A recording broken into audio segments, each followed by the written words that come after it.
Hello, comrades, and welcome to episode number 227 of the Terminus podcast for the weeks of March 2nd, 2024, or as we like to call it around here, February 28th 4.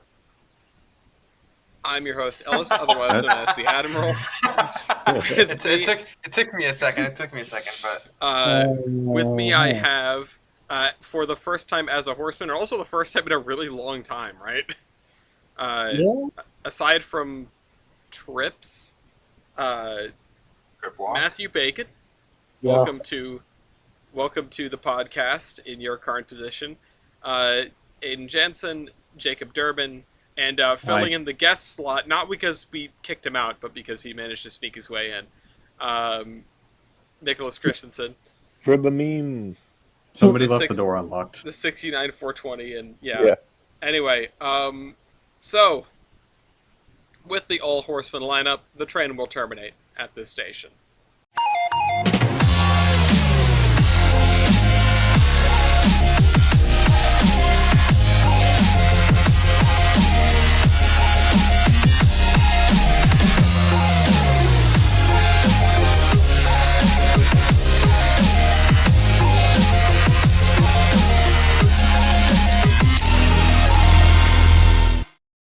Hello, today we are at Chichirigahama Beach in Japan. It is north of Enoshima, but south of Tokyo. In the distance, you can actually see the other side of the Bay of Tokyo, give or take. This is the Enoshima Electric Railway. You'll see some interurbans going by, and a fun fact is that this railway has the tightest mainline curves in all of Japan, which is why all of the train sets are articulated. Why have I never realized that Japan drives on the left? Something to do with samurais, I think. Because the swords would be on the left side of their body, so they would ride horses on the left. Because if they rode on the right side, that means the swords would clash each other. Is this like one of the only countries that drives on the left that isn't directly and completely because of the British? Probably. It may be the only country that isn't because of the British. That said, the British did have plenty of influence in Japan around the time where they would have been figuring that kind of thing out. So, alas. Go play Shogun 2 Total War Fall of the Samurai. It's so good. And also watch my 10-year-old playthrough of it. Anyway, we have 3 incidents to cover from for the mantle. No change. BNSF remains the current holder against all odds. But there was a Canadian Pacific incident. There were actually 2 separate train derailments that are now under investigation, but one of them was just a couple days ago. It was on, I believe, the 17th of February, which means it happened coincident with the last podcast. We also had, about a week later, an incident on Union Pacific that involved an auto rack, I think, on fire next to a rig of tank cars. Wow. That's not good. Yeah, and we have a video of the firefighters spraying water over the tank car. And I'm just sort of wondering, did no one want to, move the tank cars? It just seems like... I mean, I know they're supposed to be pretty fire resistant, but it just seems like, playing with fire. Anyway, it's a pretty cool video. We also have definitely the most chaotic of the period. This happened literally today. There was a Norfolk Southern train in Pennsylvania stopped at a red signal. The train behind it either went through a red or some such thing and rear-ended it. PTC could have prevented this. PTC was off, I hear, allegedly. And then a third train came along the siding alongside and crashed into the wreckage of the 2 trains that had been in the rear-end collision and immediately derailed into the river. So, not the train was derailed great. in the river in Mexico City. Yeah, exactly. Mr. Thankfully, nobody was injured, but good God. Fortunately, Yeah, there's that's no like- one. Okay. Yeah. It's just like checking all the boxes Yeah, In- thankfully there was no. in the derailment thing. Yeah, there was no like fire. There was no explosion. There was Yet. nothing crazy. Like I said, nobody was injured. Thank goodness. Yeah. But it is a real mess. I think the last time we had a when was the last time we had a 3-train incident on the man? Well, we had one off the mantle. We had a SEPTA 3-train wreck not too long ago. But I can't think of another time Don't worry, Scepter. We'll get to you later. in recent memory. Yeah, we'll get to SEPTA later. But yeah, so those are our 3. The other 2 railroads that are not the current holder are unscathed. That is CN and CSX. They didn't have anything to report. BNSF, like I said, current holder of the mantle. They've been doing okay. I am torn as to my vote between the Union Pacific fire and the NS wreck. I mean, the NS wreck is definitely deserving, right? I don't know. Mhm. I'll hear arguments. I think the NS thing. I Having think, Yeah, I having think to they think should go back. back to choo-choo you with that. Yeah. I Yeah. think McDonough didn't see that one coming. crashing 3 trains together and putting Givos in the river, I think definitely tops it. Yeah. Yeah, that's fair. Like, Maybe if there when had you been have a to- fire. When you have to think back to, you've To got to the think last back time, to yeah. the last time there was a 3-train derailment. I think it's pretty deserving. You know what's incredible? You have a 3-train incident like this, and it's fairly localized. Like, yes, they put some engines in the river and they leak diesel fuel, which isn't good. But It's- East Palestine was a 1-train incident. Yeah. Yeah. I think it's entirely because these trains must have not been going more than like 20. Oh, for sure. I guess. Then again, you don't generally tip into a river from 20 miles an hour, but No, but when you Maybe have you a, don't. well, Well, like if Maybe you're not going, your river. yeah, if you're going downhill, this like is you my have a river. lot of force behind you. Matt, it's a Jeep thing. You wouldn't understand. Yeah. Yeah, Um, cheap. Anyway, so with that out of the way, then the winner, quote unquote, is Norfolk Southern. Congratulations, Norfolk Southern. You have derailed the best. This is the second time this week I want to reference, that meme of the guy celebrating when he's in last place. Yeah. Like, I have a bunch of things in my local service that I'll just rattle off. I don't have anything like fun and exciting, aside from the fact that I finally had to change my voicemail greeting because I've been getting a bunch of calls for the Providence Northern. If you go on the Providence Northern webpage, that's my phone number there, or on the Facebook page, I think. that's a very dangerous thing to say to the internet. Well, I feel like people know my phone. Like, my phone number is definitely out there anyway. But Yeah. So we did have an update from 470, and the reason I'm putting this here is because I found my 470 trading card. Yippee. I thought I had accidentally binned it along with a bunch of other stuff, but I was sifting through just a box, and I came across my 470 trading card, and I'm so excited because I thought it was gone, and it should make a pretty good addition to Your collection. my rosters, really. And speaking of rosters, we did have 2 in-person Locodome games. Sorry, we had 1.5 in-person Locodome games. One between myself and Mew, which I did fairly well. And But that was the full game. Yeah, that was the full game. TJ was the showrunner there, and he did a very good job managing all of the paperwork and keeping track of the scores and things like that, and answering us whenever we asked, like, "Hey, what is the score now?" You know who didn't do a good job managing? Go ahead, Matt. So tell us about the half a game. So, there we are in Washington, D.C. I, along with AJ and Michael and Michael's dad, and also Bender, and Not we're known in as a John. we're in a ramen restaurant. We're in a Japanese restaurant. and there we are, eating soup and other things, Ramen. attempting to play Loco Dome, Attempting. despite having on my end my cell phone and a copy of your spreadsheet that I could mess with to my heart's content. I need to ask, what was wrong with it?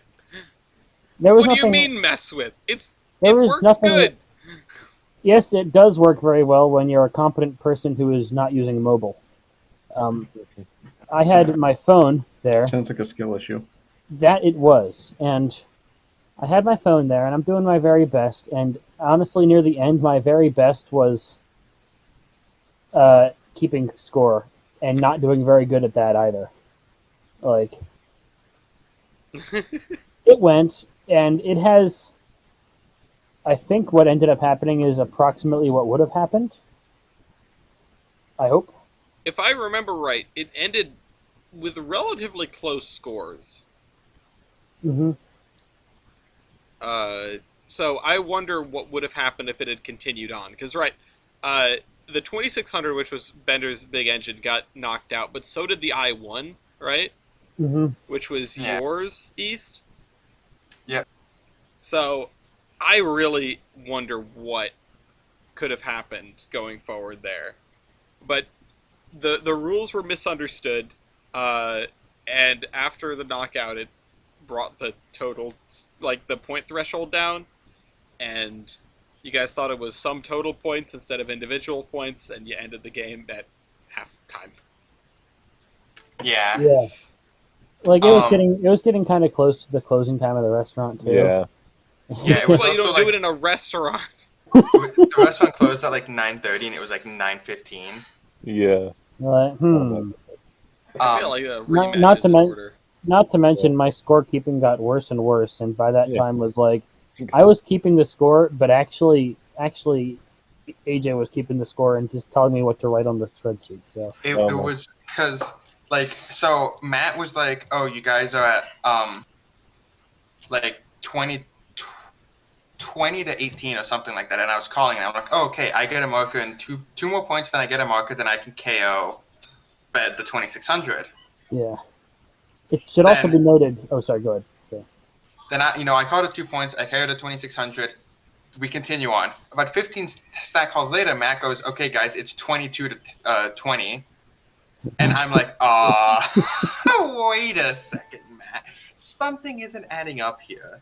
Yeah, So we had to like go back in time. We invented time travel specifically for this game. yes, a very valid reason. Tried to remember all of the stats we had already called, because Matt couldn't keep track because we were lazy. Because mobile? I'm gonna we can just go out and say I'm kind of dumb. I've played that game all of once, and I still don't understand what's going on with it. You So- played it twice. I think that's. Interesting point. However, Not that is, like you should have it all figured out by time Game number 2, yeah. but it was definitely more than once. interesting point. That being said, no you. Anyway, That's a lot of words. yeah. And when we got, I think, our fourth markers, when Bender KO'd the I-1, or not the I-1, Bender thought that I also had a marker. She was afraid I was going to block, and I'm like, no, I don't have markers. I used all my markers. And he thought he had 2 markers, and so that was also way confusing. Not to mention, he also forgot he could fight back. Not like the 2600 is going to win against the C62, but he just gave up, and he's like, oh, wait, I could have fought. I mean, it might not have won, but if he pulled an absurd amount of style points out of nowhere for it, he could have run to the end, I don't think it would have happened, but, one can dream. Yeah, but the point is, you can in fact fight back. That is a thing you can do. Yeah.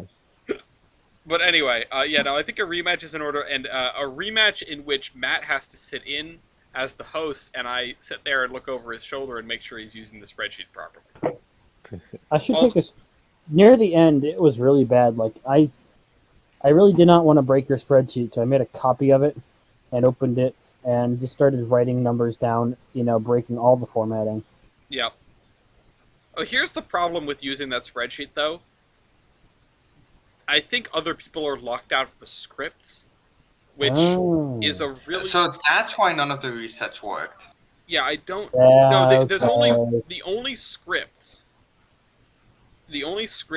are the buttons to add score. Oh, that worked, I think. Sorry, the buttons to add score and the buttons that make the locomotive bold. And you know what? That's the other thing I totally forgot about. Because it was kind of going rapid fire, there was no we didn't have time to not play. Yeah.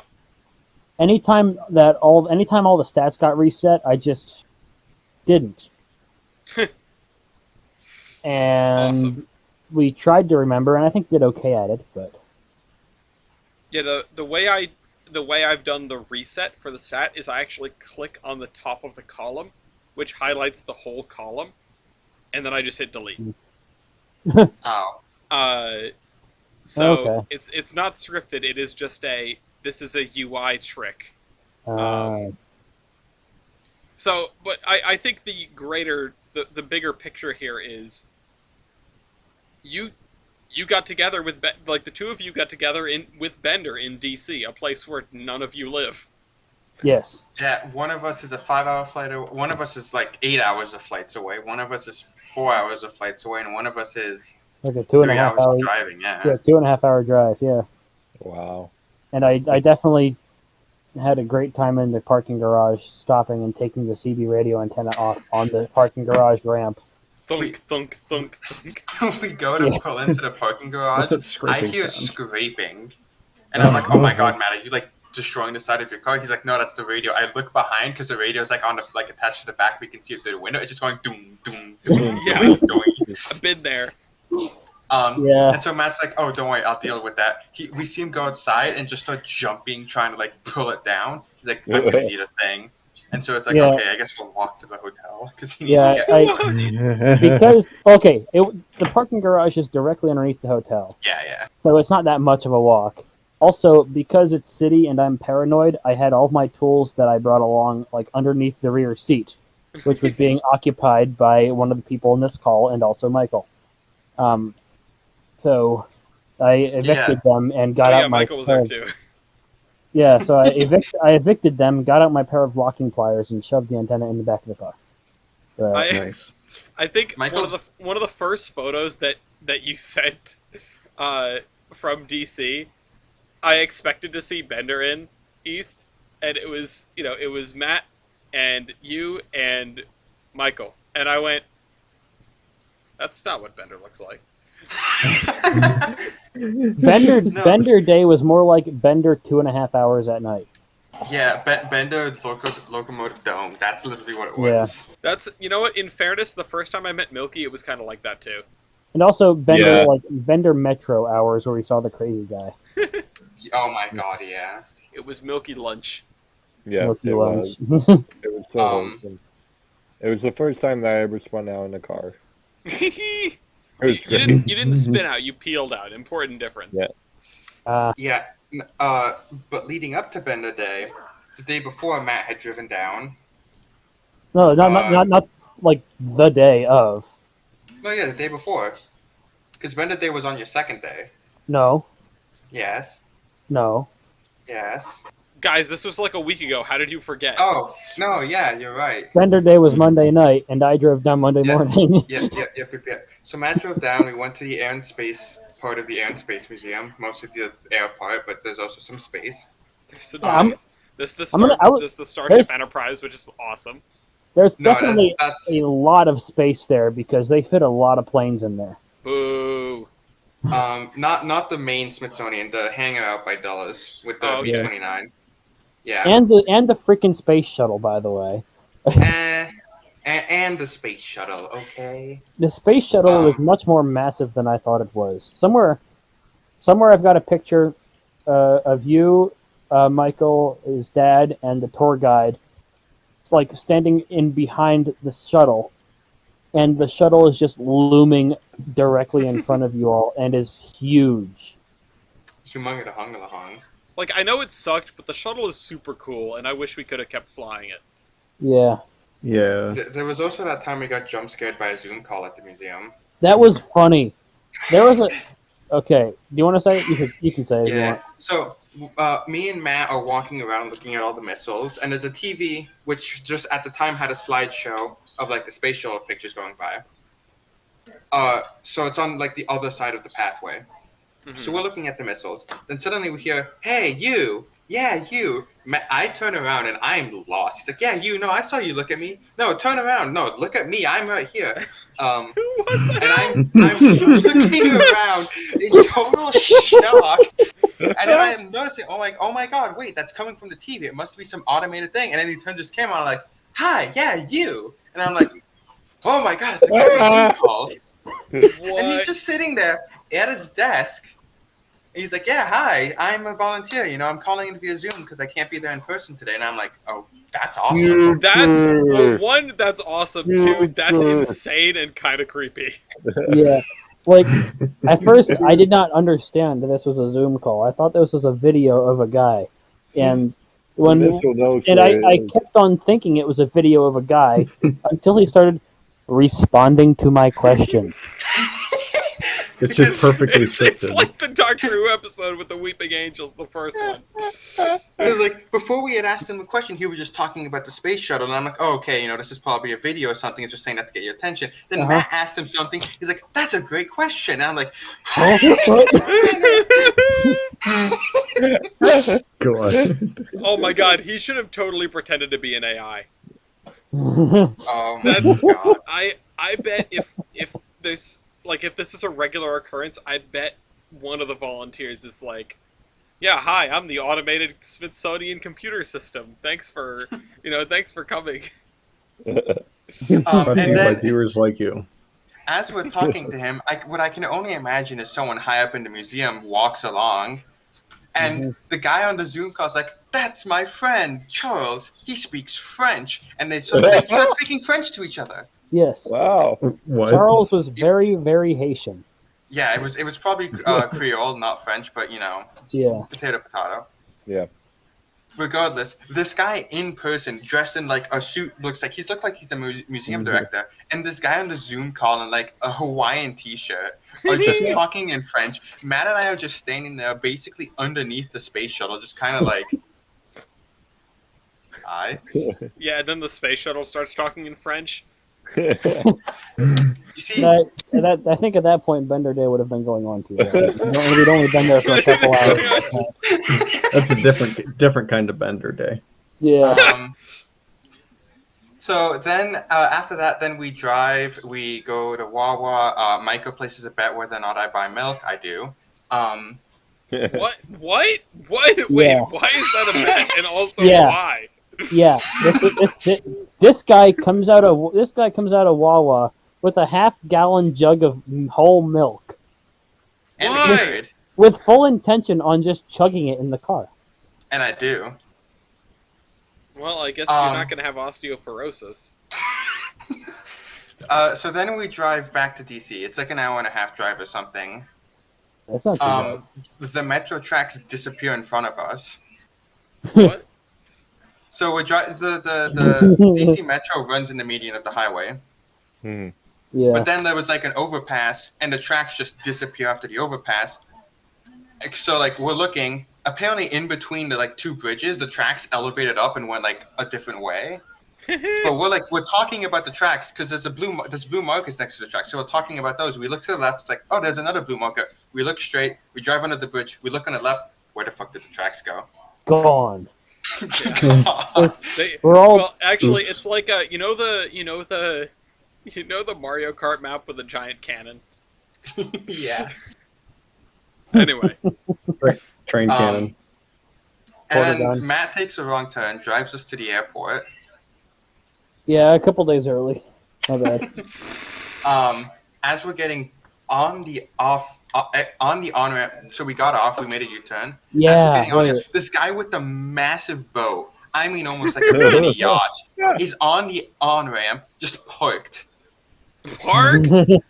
Matt Wait. slams on, like, tire screechingly slams on the brakes because it's a blind corner pretty much. Yeah. Huh? God. And we're just there for like 30 seconds sitting behind this yacht just in the middle of the highway. Wait, they were on the Grant shoulder or anything? Just Gullible. like No, into no, the they lane? were on the middle of the lane. They were on the Mhm. highway, mango gobbles. Yeah. Bruh. Um, I had somebody do that when I was on my way home from Train Club one day. I was on the on-ramp and they just stopped. Like right before the on-ramp starts. this is amazing. I was on a one-lane, one-way road earlier, and the person in front of me just sort of put on their hazards, stopped, and got out of the car and walked away. Okay. And I had to drive up onto the shoulder and onto the pedestrian path next to it to get around this person. So like, damn, gotta take a shit. Yeah, I don't know. You know And that- then I walked by them later, like, coming out of the store, and it's like, what? Just why? Okay, Matrix. Yep. You should have done the like the flip from Cars where you go up against the wall and flip over. Should have turned on my Yeah. Mach 5 Speed Racer jump button. Yeah. So, Simply press the turbo boost button. yet to have the craziest thing. Yes. We get to the hotel. Matt dings his antenna a couple times. It's fine. We walk. So the hotel is 1 block away from the metro station, but the quickest way to get to the metro station is actually walk up to the train platform, which I was at earlier, which I showed you guys the pantograph stuff. Walk the length of the platform, go down the platform, and then there's a metro stop right there. It's quicker because if not, you have to walk like 2 blocks out to then cut across to walk 2 blocks back. Yeah. So we're walking along the train station. It's crowded. 2 P42s and 2 coaches out of nowhere, just sitting at the station. Doing We're like, nothing. what's up? We hear over the radio, Amtrak delays on due to maintenance failure, and then we see a bunch of viewliners backing up, Uh, and we're like, what the hell is going on? These viewliners back onto the coaches with the 2 P42s, hmm and then then we have to go catch a metro. So that's the last we see of it. They just jammed the train together like 15 miles an Yeah. hour. There were people in the amp seats, by the way. And then we got on the metro and went to John's hotel to pick him up. Yep. And As we're getting off the metro, we Yeah. see the exact same 2 P42s blitzing by, light engine, That's really funny. and Matt and I just lose our minds. yeah. Wait, and when did we see the power move? Was that later then? That was after we dropped That Bender was off after. again. Yeah, that's right. Like we had just gotten off to drop John off, and then we just see like 6 P42s just pull up. Well, it wasn't that. It was like, It was 5 and a Charger, right? I think it might have been something else in there. I got a video here. Let me pull it up quick on my phone. And it was 112, 114, 115, not 113. damn. It was every number on 113. They knew. That's unfortunate. Those Ooh. bastards knew. So we pick up John, we go, we have a Royale. On the walk back, we're walking on a cobblestone road. Matt, do you want to tell the story while I look for the video? So we're just walking along here, and the sidewalk is made of brick. And I don't remember exactly who did it, but somebody stepped on a brick, and it had happened a couple times at this point. Somebody stepped on a brick, and I hear clink, and there you see. Oh there you see, God, this incident. and then you see like there's so many loose bricks in this sidewalk. It would be so easy to just lean down and take one. So I did. And I would like to formally apologize to my hoodie pocket for holding a brick in it for that long through 2 metro stations. But yeah, now I have a brick from, what was it, like 4th Street, I think it was? Something like that. The amount of penis jokes that happened. Oh, yeah. Matt has stolen U.S. government property. Hey, The FBI is on their way to his it house was right just- now. it was a sidewalk, and they can't prove anything because now I drew on it with Sharpie marker. That's hardly the worst thing Matt did that day. I Oh agree. God, I don't want to. You don't need to elaborate because We should it's elaborate. not like you've admitted it on the internet. Good thing nobody Um, watches this. I think I've already told the story. After we picked John up, we're walking by, and Matt points out, "Hey, is that the ATF building?" We all look, it's like the big ATF logo. I'm like, oh yeah, it's the ATF building. Matt like takes 3 big steps in front of us, turns around, forms a camo with his fingers, and just say Waco. Jesus. Oh my god. Hey, anyone want to play Siege after this? Just kidding. Maybe Siege on Ruby Ridge, yeah. Yeah. Anyway, so we are literally already at time for this segment, and 2 people have gotten to talk, and I'm not even done. And Jader has all sorts of really cool model stuff to talk about, so I'm going to turn the ball over to him for a second. Because do you want me to dox everyone? Do you want me to show the group picture or no? I mean, you can just show the brick if you want. Where is the brick? Look at my head. The brick is going to be there any second. Just a second. It's on my desk in front of me. Oh God, I see it.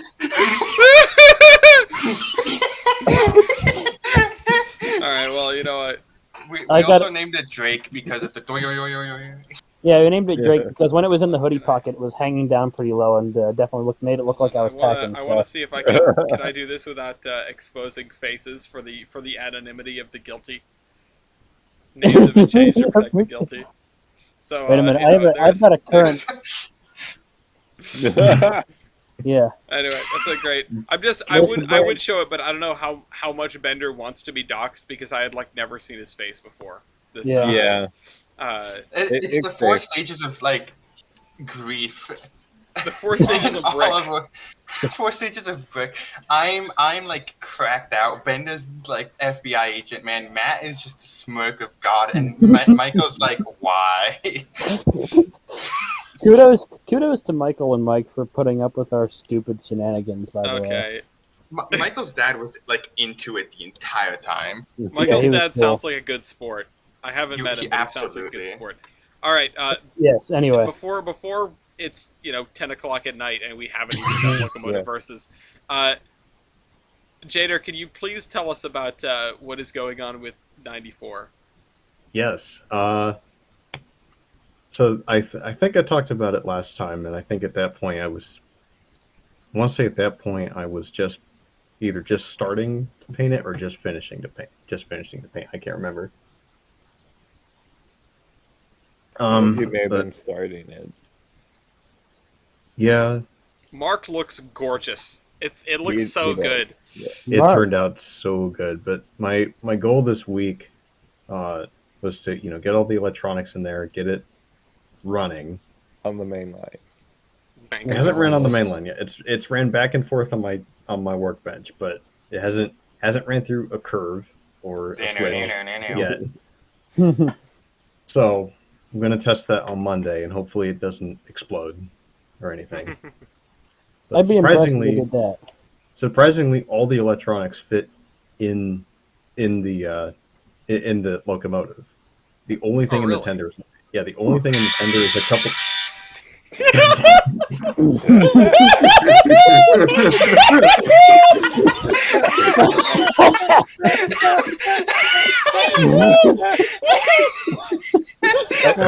Of course I was drinking when I did that too.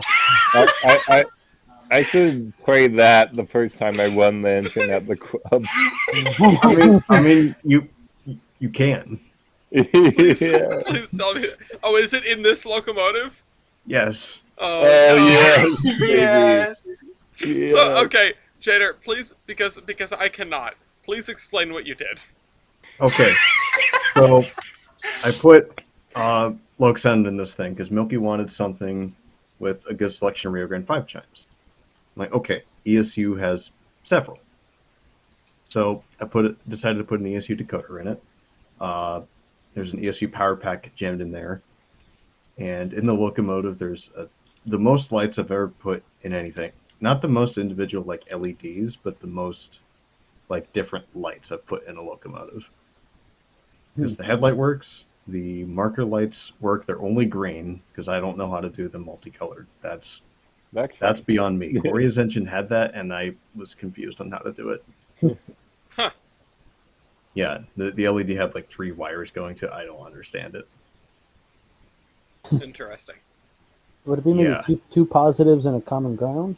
I don't know. It would have to be a positive, a ground, and then some sort of signal wire that tells it. what to do. I don't Yeah, know. Or maybe it is two positives, or maybe it's two grounds. maybe I don't know. I couldn't get it to work, so they're just green. But anyway, They were green. You said the thing. yeah, it's got the he said the thing, and then it's also got a firebox light. Oh yeah. Oh, Yeah, the cool. firebox light looks fantastic. Yeah, the firebox light's Honestly, pretty cool. beautiful. And then I ended up putting a don't remember if I went over this last time, but I ended up putting a Northwest Shortline gearbox in there. First time I've ever done that. Surprisingly, it works. It's not butter smooth, but it's smooth. It's good enough, I think. It's It like should be cold butter. it should be fine. Yeah. Yeah, it Watch should me be fine. destroy a piece of bread.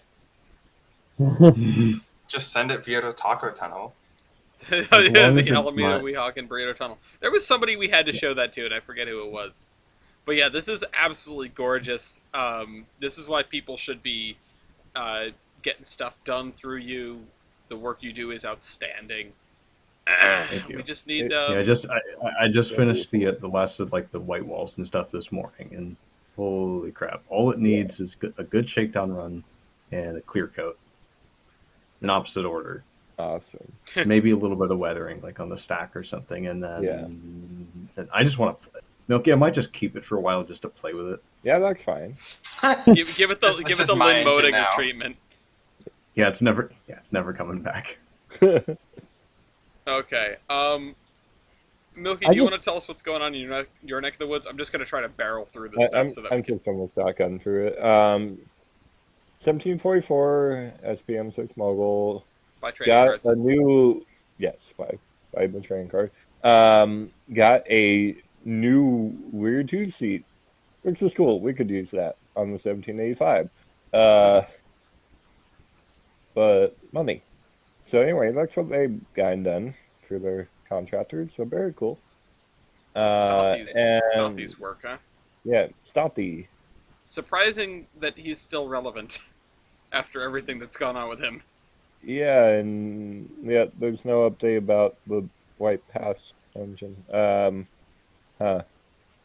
Anyway, another SP lane is the SP Heritage Center switching their gears to focus on documentation and oil histories, and not physical stuff like their RDC, the Central Pacific. So they're Pass just and require. becoming an archive. Yeah, pretty Huh. much. Which The I SP think only had one RDC. that is a fact. Did it have a kitchen? No, Damn. but Well, man, It can't be an executive train then. it was infamously the last passenger train on the. Actually, I shouldn't say that because there were passenger trains on the Northwestern Pacific after the RDC, but it was the last SP one.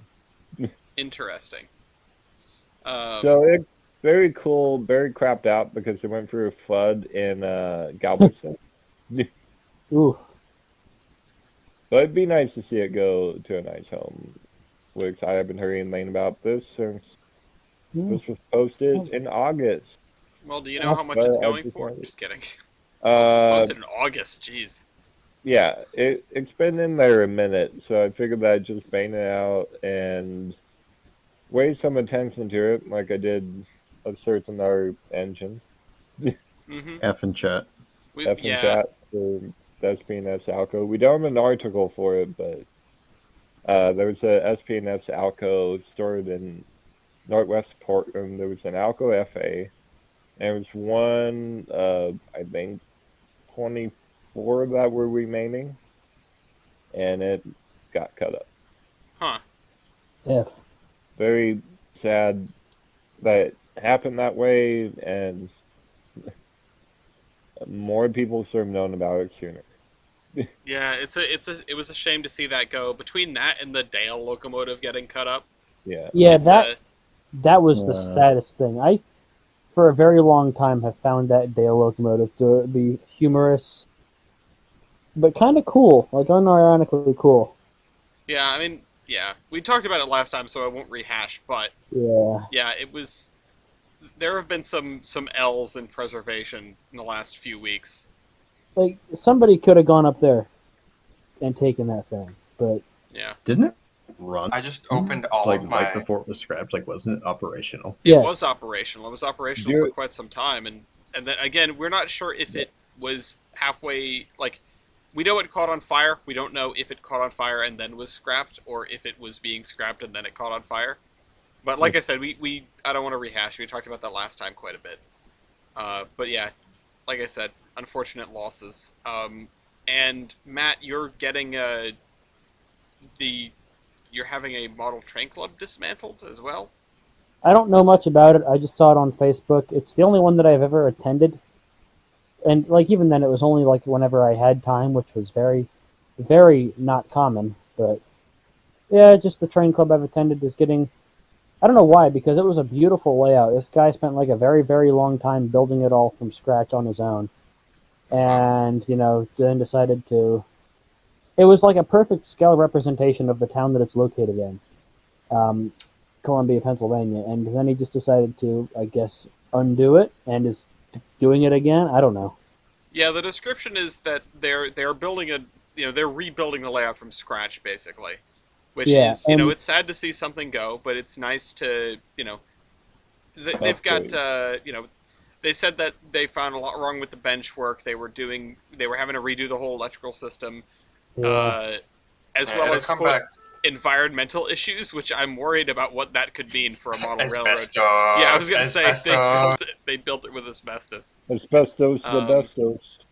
I mean, to be fair, it'll probably come back better than ever because of like the more advanced modeling techniques. So I don't have very many good pictures that I can. I've got some on my phone, but I don't have very many I can pull up at a moment's notice. But here's a couple of the town of Columbia, anyway. There is the link will be in the. Boy, this was taken with Flash, all right. The link will be in the cargoes in the description for everyone to take a look at. Ooh, trolley. Did the trolley work? I don't think so. Oh, here's a much better picture. Bummer. Now that's why you tear down the way. Yeah, you need to make the trolley work. Small image, but there's the entire town of Columbia. Do you got any pixels? Probably somewhere. God. Well, it's definitely a thing. All right, so I did still want to cover that. I know you said that for time we didn't need to, but I figured it would be just a minute, and it tied into the L's.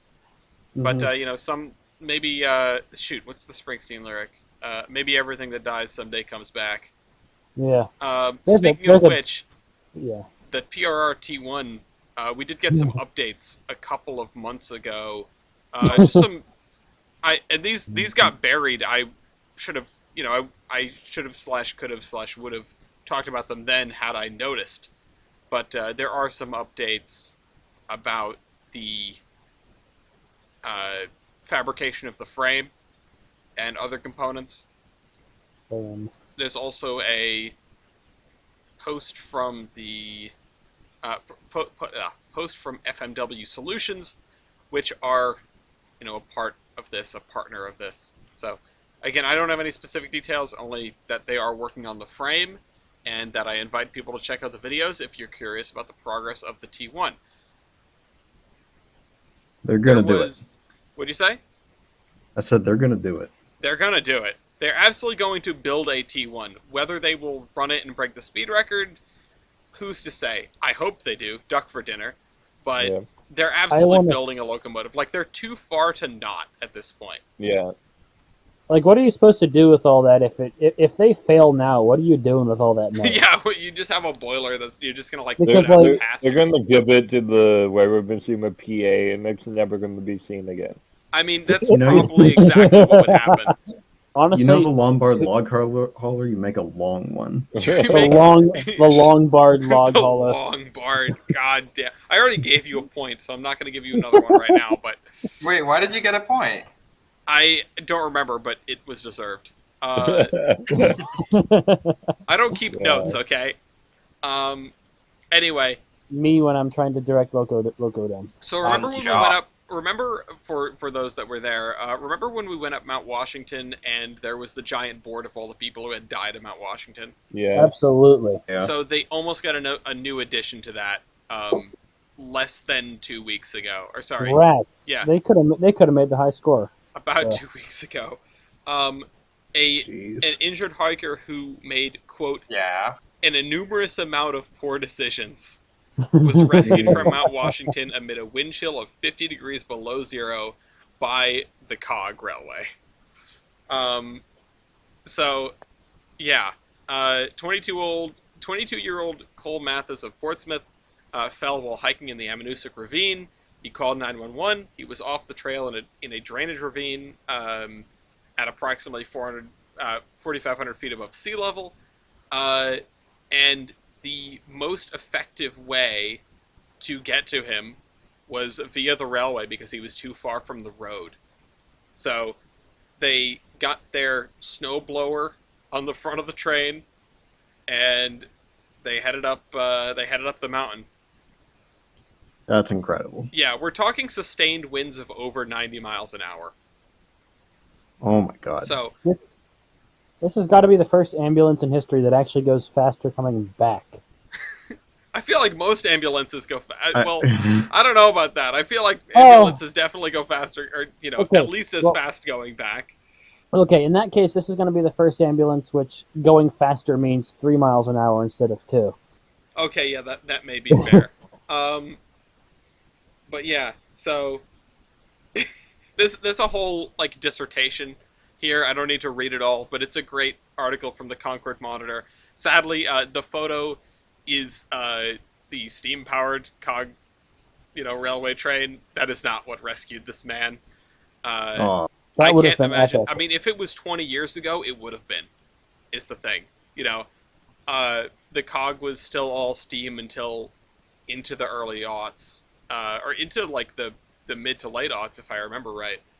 And it was an absolutely wild, like the Wild West of railroading kind of operation. I invite everyone to find a copy of the book First Out about the COG, and yes, things changed from the 70s to the 2000s, but so much didn't. I'm surprised there wasn't one. I mean, we didn't look that hard. But I'm surprised there wasn't one at the Big E. Yeah, I had never heard of it until we ran into it in the store at North Conway. But yeah, absolutely fascinating look at that railroad. And yeah, no, I mean, they call Mount Washington the worst weather in the world, and they're not joking. Like, the second highest wind speed ever recorded on planet Earth was at the summit of Mount Washington, and it's the only one not associated with, like, a hurricane. So, the winter was in, like, a severe tropical storm situation. In the eye of a hurricane. Yeah. No, it definitely was not that. Okay, it's on Amazon. I might have to use an Amazon gift card for that. Ooh. Ooh, it is on Goodreads. I think I might. Oh yeah, you can. Ooh, Yeah, it if is you can on get it as an Handheld. ebook, do that. I mean, that's clever. No, I can't do that. I need my real books in front of me. I'll be honest. Physical. Yeah. The sacred text. Yeah, pretty much. Anyway, right now, for those curious, it is 30 degrees on the top of Mount Washington with a wind chill of 17, a wind speed of 25 miles an hour, and a that's actually 29 mile an hour gust. So That's not too- that's not too Sounds like bad. here. yeah, in the last 20, well, this probably doesn't. In the last 24 hours, wind speeds hit 73 miles an hour. Nope. Anyway, we are very behind schedule. It might have been here. I mean, tornado. Well, yeah, it is time for. Tell me that was on purpose. Like, that was not. It's in the display case now, so no. Oh, Locomotive versus. Yeah, thank you. Yeah. Come on, there was no way that was that well timed. I don't believe you. It's in the display case behind me. The track does not have power. It's okay. wait. Oh, okay. I see. It is It's now like, damn, time that's for one loud display case. Yeah, I was gonna say the track does not have power. It's the ghost of George Thorogood. Anyway. That's just the sound when the keep alive kicks on. Yeah. Oh, if I could figure out how to do that. Every time you lose track power, it's No, Yeah. it needs to stay random. Otherwise, it has to Yeah. it has to be the way that it is. Anyway, so Yeah, in one I'm not corner changing we have a battle of royals today. In one corner we have the Canadian Pacific H1D, aka this is the Empress. Is that right? Or is this the Royal Hudson? Is the Royal Hudson. Okay. The Royal Hudson. The Royal Hudson. Okay. And in the other corner we have the JNRC 62, which this is Yippee. 2. Yep. All right, because 17 is the one with the speed record, and 2 is the one with way too many style points. I mean, most of the style points are actually shared between engines. That doesn't Like, make it's it not absurd. Yeah, all mine are the same way, except for this particular engine. Okay, there we go. 2850. This is a Are you a Pacific or a Hudson? Hudson. Okay. So these are 2 Royal Hudsons, and you know what, I do like the beer cans.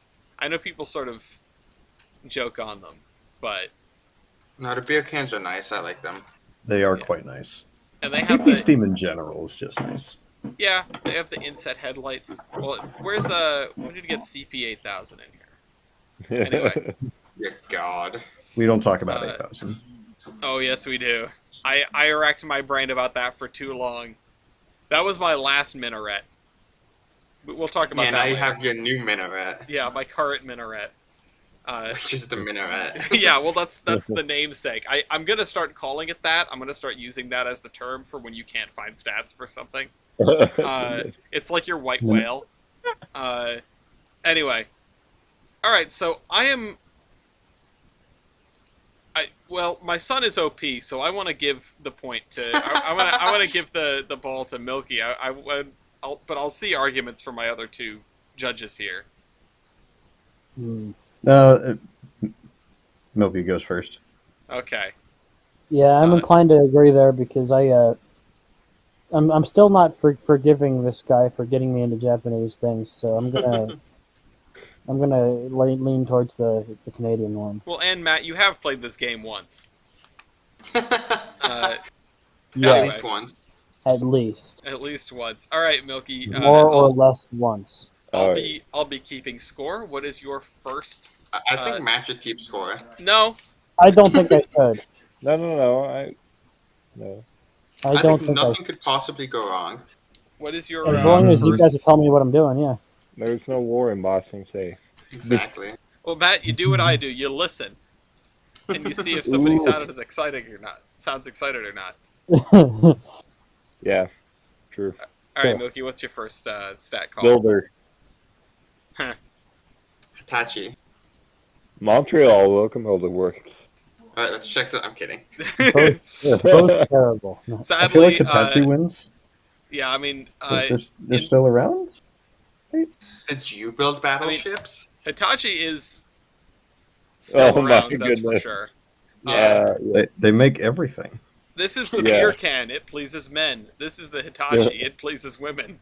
Yeah. And men. I mean, if you're bold trans. enough, yeah. Yeah. It pleases anybody.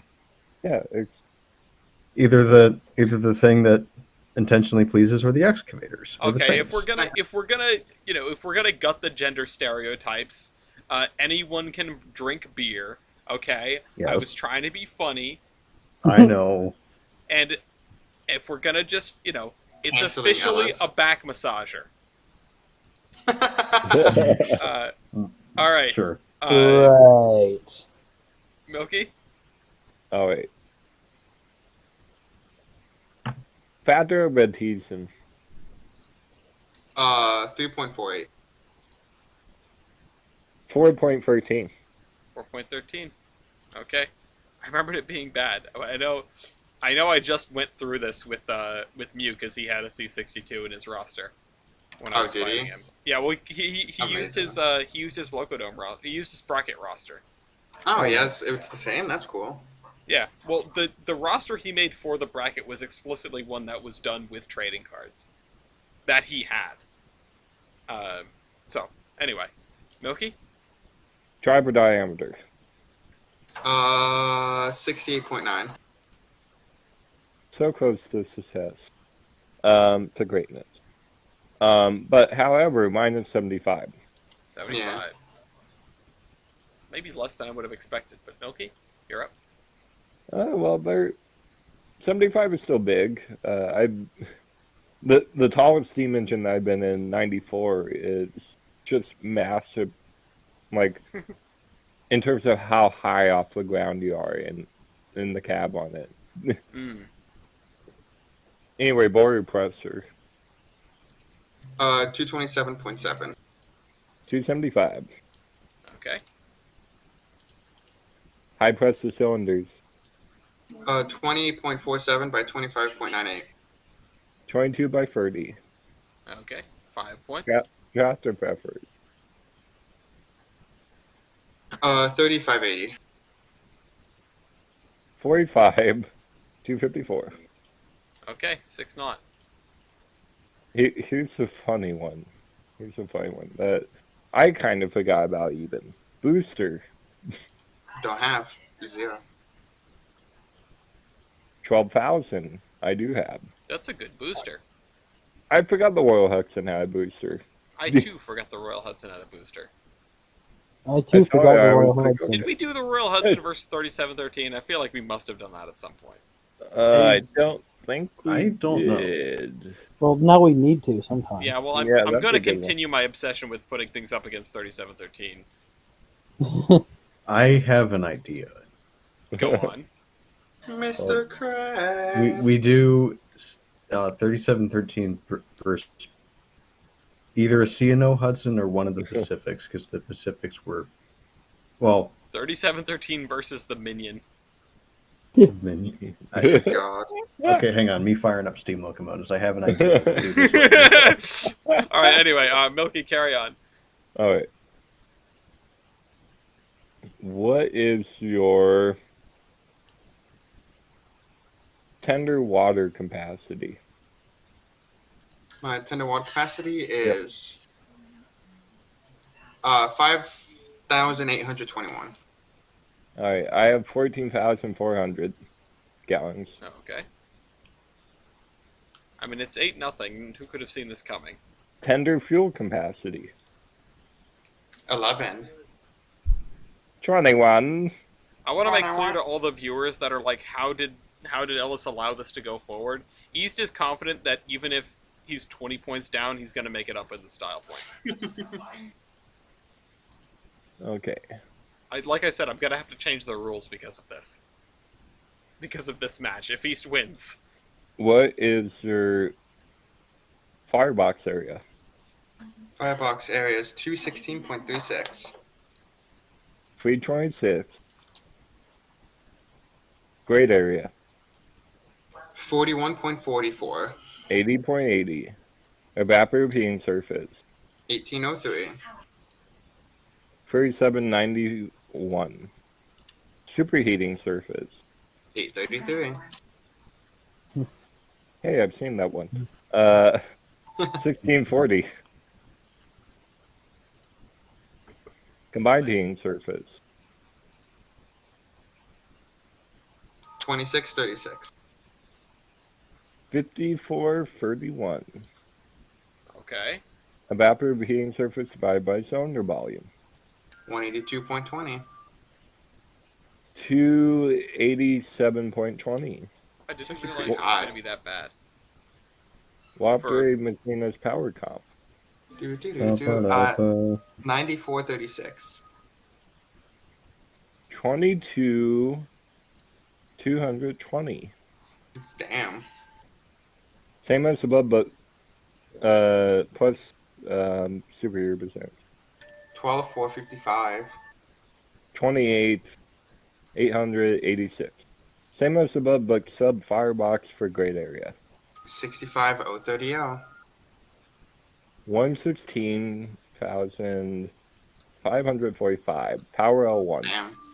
27,432. 52,555. Power MT. 1706.32. 1860.77. Oh my god! Wow. Hey, it's 20-0. It Oh, I'm happened.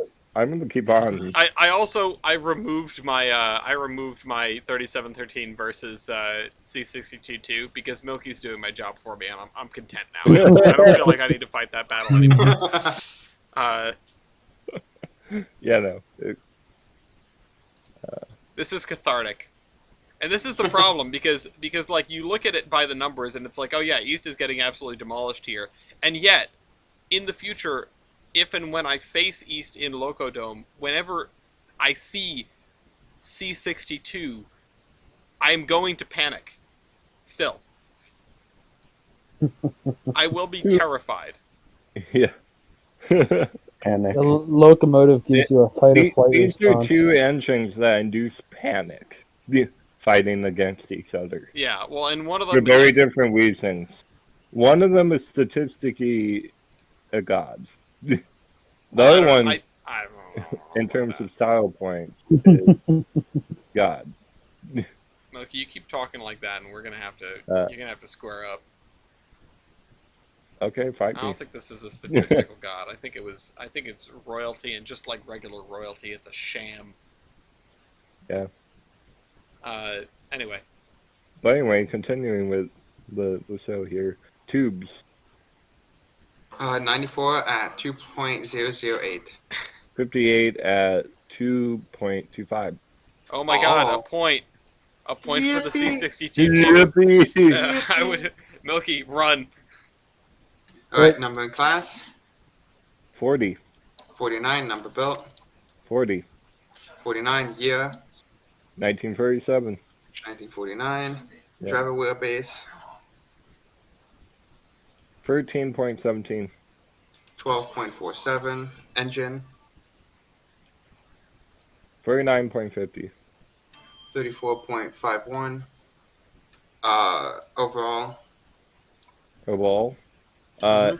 80.52. 62.34. Axle loading. Don't have that.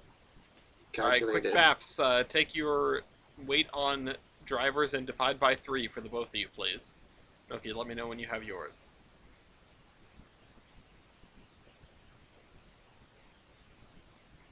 Okay, mine is 62,266. 35,450. Milky, you flew too close to the sun. It's 20.8, 20 to 8 now. That's fine. Okay. East? Engine weight. 354,000. 195,836. A weight on drivers. 186,800.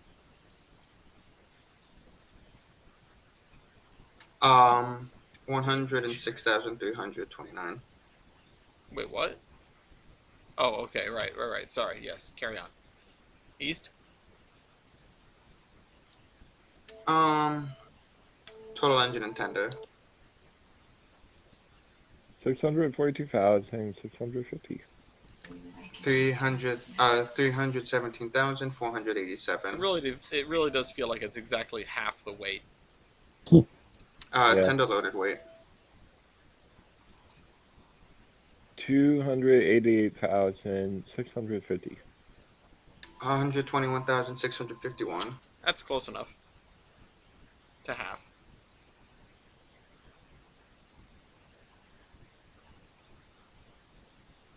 Well, East? It's 12 to 20. What you guys don't get to see. Ratio of overall to engine. 0.33. 136. Okay. Wow. Mm. 13 to 20. There are only 7 stats left uncalled. And some of them are known zeros. Well, at least one of them is, anyway. Yeah, each one is a tie. One is a tie, another one is a tie by known zero. One's a guarantee. I don't remember what I have it in half called. Alright, let me go through the list. Okay, I'm pretty sure that I called everything relating the tractor effort. Yeah. We've calls He- available. Calls available are Loco Base ID, Valve Gear. You guys have done all the. I think minimum weight of rail is available. Yep. Minimum weight of It rail, is. 104. 59. Okay. I think all that's left is ET's weight and loco base. ET's weight, Loco Base. Ralph gives a tie. Yeah. You guys have done driver diameter, boiler pressure, upper cylinders. Yeah, low pressure cylinders is a tie. Valve gear is a tie. I feel like we're missing something, but we must not be because it's 14 to 20. I know there's a couple of heating ability stacks that East hasn't called. Oh yeah, like Yeah. flues and flue tube length, those haven't Yeah. been called. So that I think Yeah. rounds it out. Those are the only ones that we're missing. Style points then. Okay, Okay. I'm gonna ask for flues. Okay. My number of flues is 171, 3.5. 35 at 5.157. Okay, Milky Okay. gets that point. You goofy metric folks. And then there's Mhm. two callable stats left that aren't ties or non-zeros, right? Flue Which tube is- length And loco base. and Loco Base ID. Yeah, I think those might be the only ones left. So, Matt and Jader, do you want to each pick one of those? Or you could give a Wait, point so- to nobody and ask for valve gear or low pressure cylinders. I've always What were been the quite first two? partial to Loco Base ID because it's Okay, the only one that's so- totally unbiased. Through tube length or local base ID. Yeah, flue tube length or Loco Base ID. And Matt asked for Loco Base ID, so let's hear it. 2602. 58.75. Oh wow. Okay, so that point goes to East. Yep. Matt, I it's definitely not the unbiased stat. It's like the Okay. most biased stat, but it Oh, has I the saw- least to do with the locomotives. Yes. That's what I meant to say. I made a mistake there. Okay. That's what I meant. That's what I meant to say. I figured that was input sooner, so I didn't ask that one. All right. Did you want? Jada can either Flue call tube flue length? tube length or anything else is a tie. tube length, sure. Okay. Okay. I don't have much 16.4. choice. 16.4 18.25. and 18.25. Okay, that's the point for Milky. Okay, so it is 22 to 15. We have pretty much exhausted everything that we can call. So Cracks knuckles. yeah, okay, East. Oh, no. Let's hear it. What you guys didn't get to see was him just referencing in the Japanese farmers group chat his list of style points.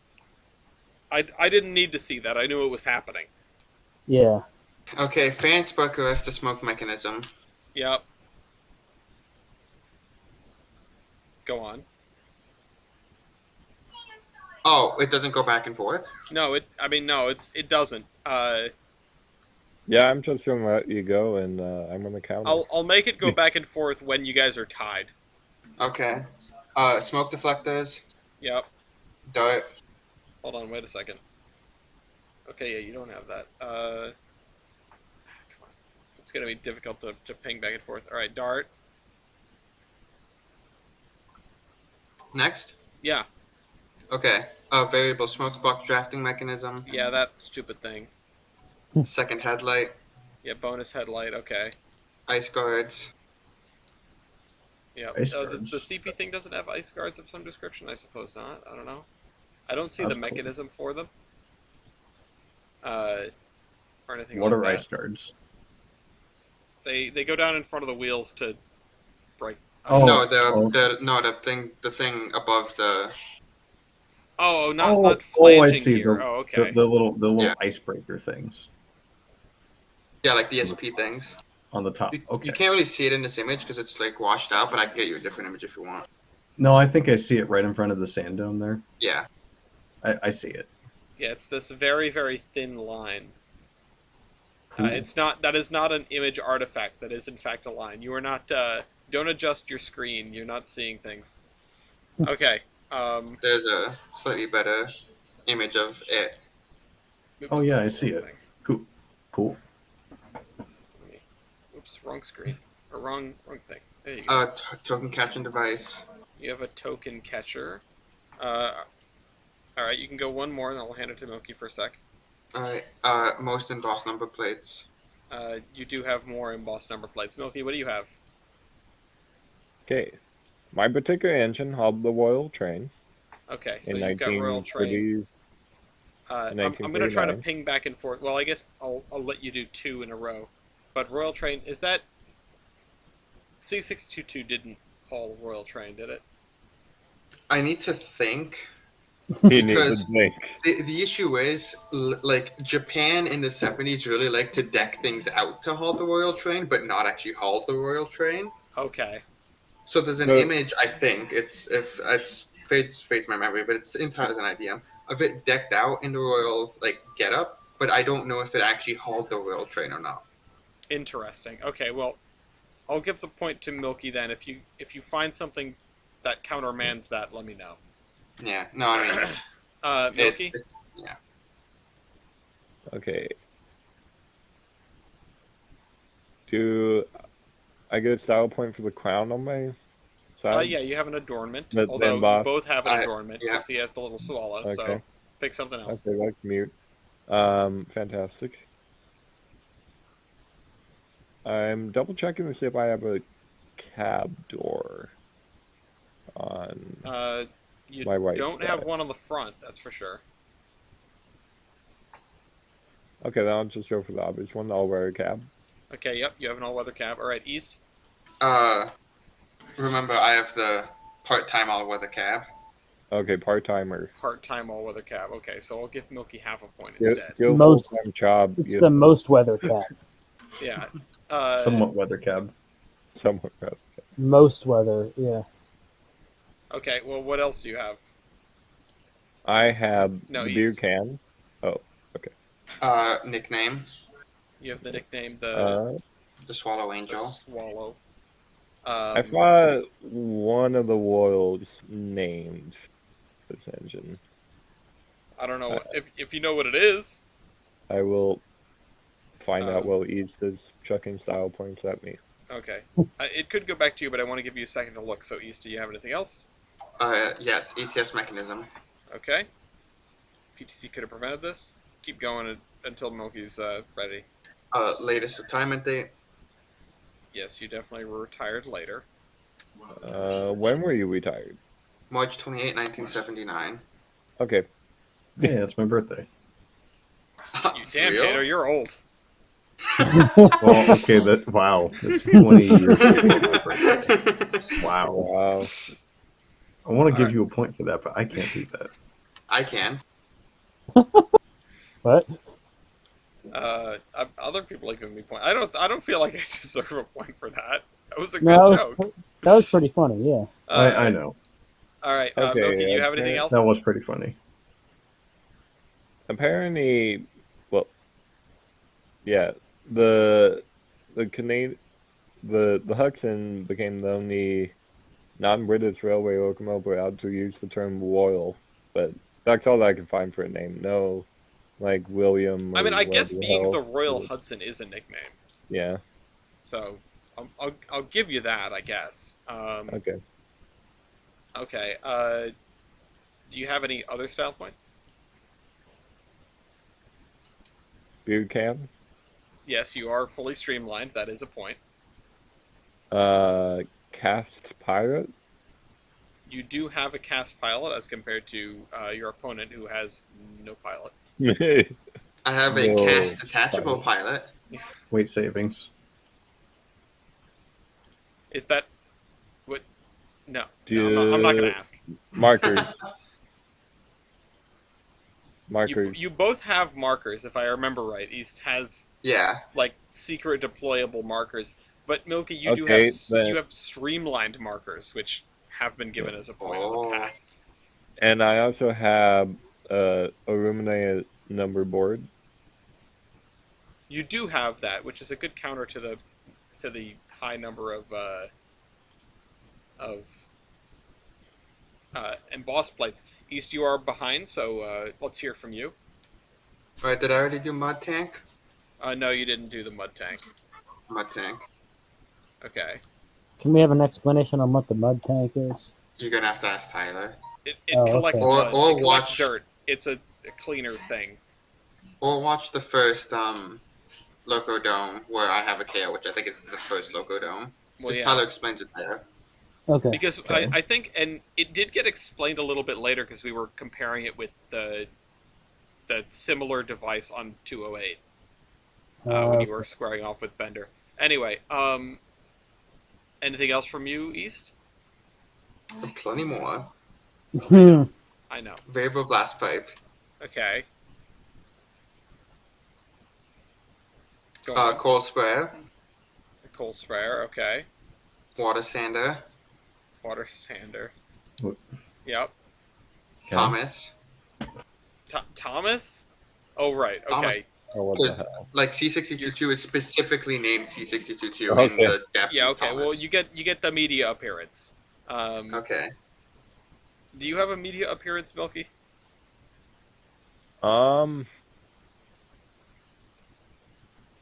I do not. Okay, The do you- only real media that I had was the oil train, Do I have? and we already gave the point for it. Are there more stats for you, or more style points for you, rather, For me or for Milky? for Milky?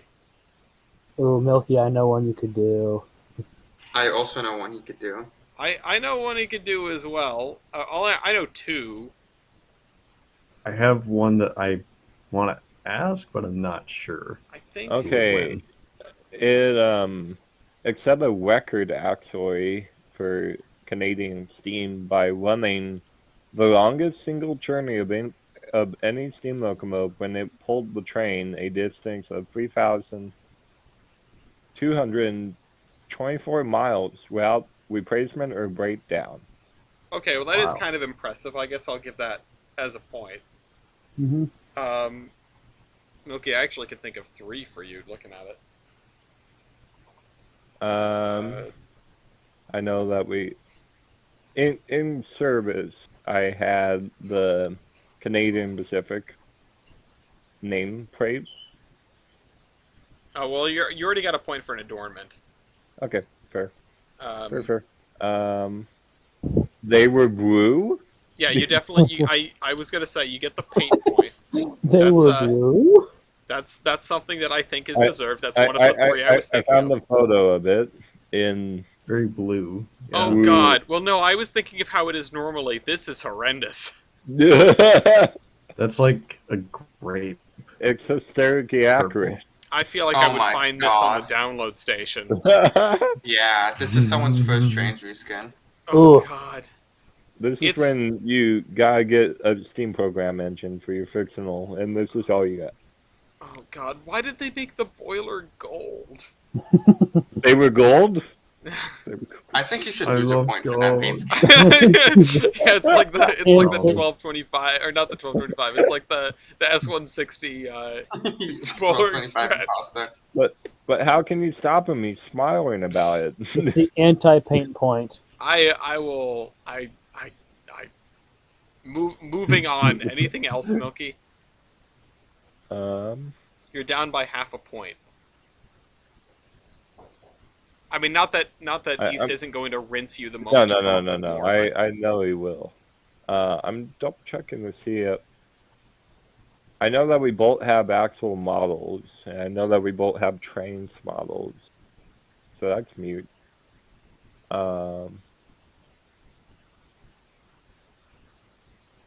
I'm fine with this. Okay, you're gonna end it here. Yeah. All right, East. To prevent me from wanting to change the rules, I'm not gonna let you run up the score, and I'm gonna end it here. Damn. It'll benefit you in the long run. I have a question for both of them though. Okay. How many survive, or did we do that? We did not do that because East. I think 5 or 6. Okay, that's not as much as I thought. I thought there were 200 of you That's the little defective one. a-holes. That's everywhere. Okay. Yeah, 5 survive. Okay. In terms of 2. my classification, 2. Dose. Oh, well, They're both okay. inside. I tried to help you, Milky. I'm So- sorry. Mhm. I also have a question. Yeah. How many countries did you run in? Just Oh, ooh. one, no. Hold on. Wait a minute, is this not the Royal Hudson that was a part of the Southern Steam program? Citation Oh wait, needed. was this part of the Southern Steam program? Oh, You're SOB. right. We have 3. We have 3 that's... God, Bob Saget. Yes, 2 countries. Well, that would have The been. US I and wasn't even Canada. thinking of that one.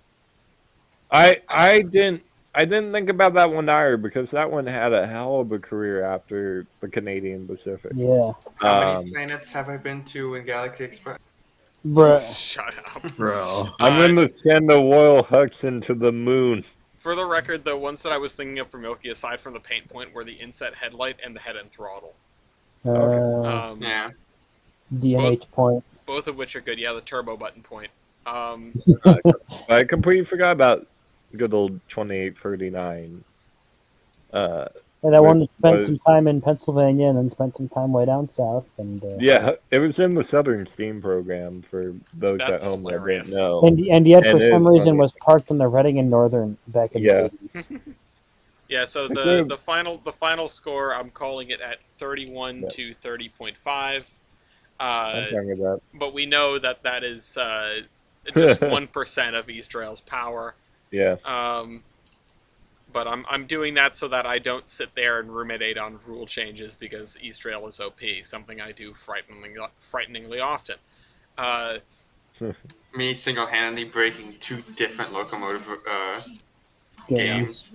Yeah. Loco games. In fairness, I think, and while I may still need to rethink the way that some things are handled in the style points of Loco Royale, I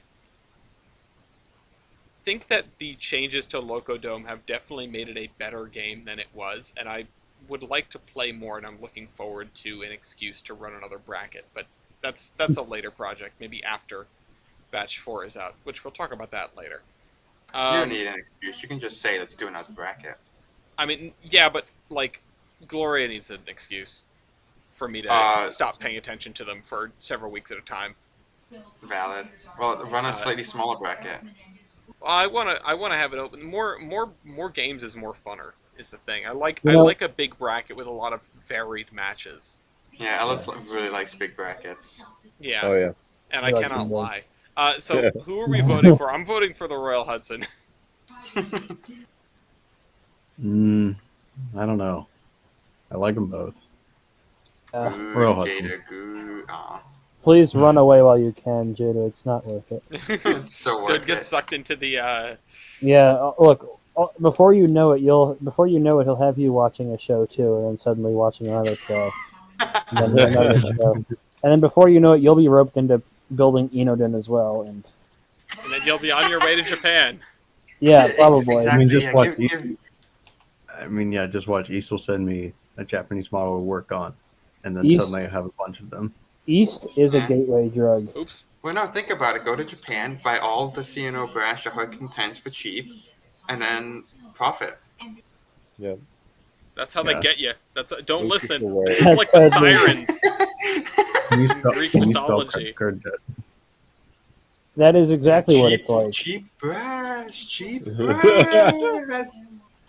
Anyway. Okay, but actually, that might actually be a good reason though. Wait a minute. Wait a minute. No. The frightening thing is that it is a good reason. I mean, it's Well, the the CNOs story goes the defy- sirens. They say things that you want to hear. It doesn't mean that they're lying. That's an Listen. excellent point. Listen, Like- Siebes and I have calculated how many model trains you would need to buy in Japan to offset the cost of having to buy them in the U.S. Like flying to Japan, buying them in Japan, and flying back versus just buying them in the U.S. And it was a surprisingly low number. Only I like think 40. you're spending yeah. too much money on. For the record, every time that I'm like, oh, we should do this thing, or you should do this thing, and you're like, sorry, no money, I'm just flabbergasted. Wonder why. Yeah. He says also me being like, oh yeah, fine, I'll go to the Big E, sure. Well, Just Yeah. randomly because I can- know there's an ulterior motive there. The siren song again.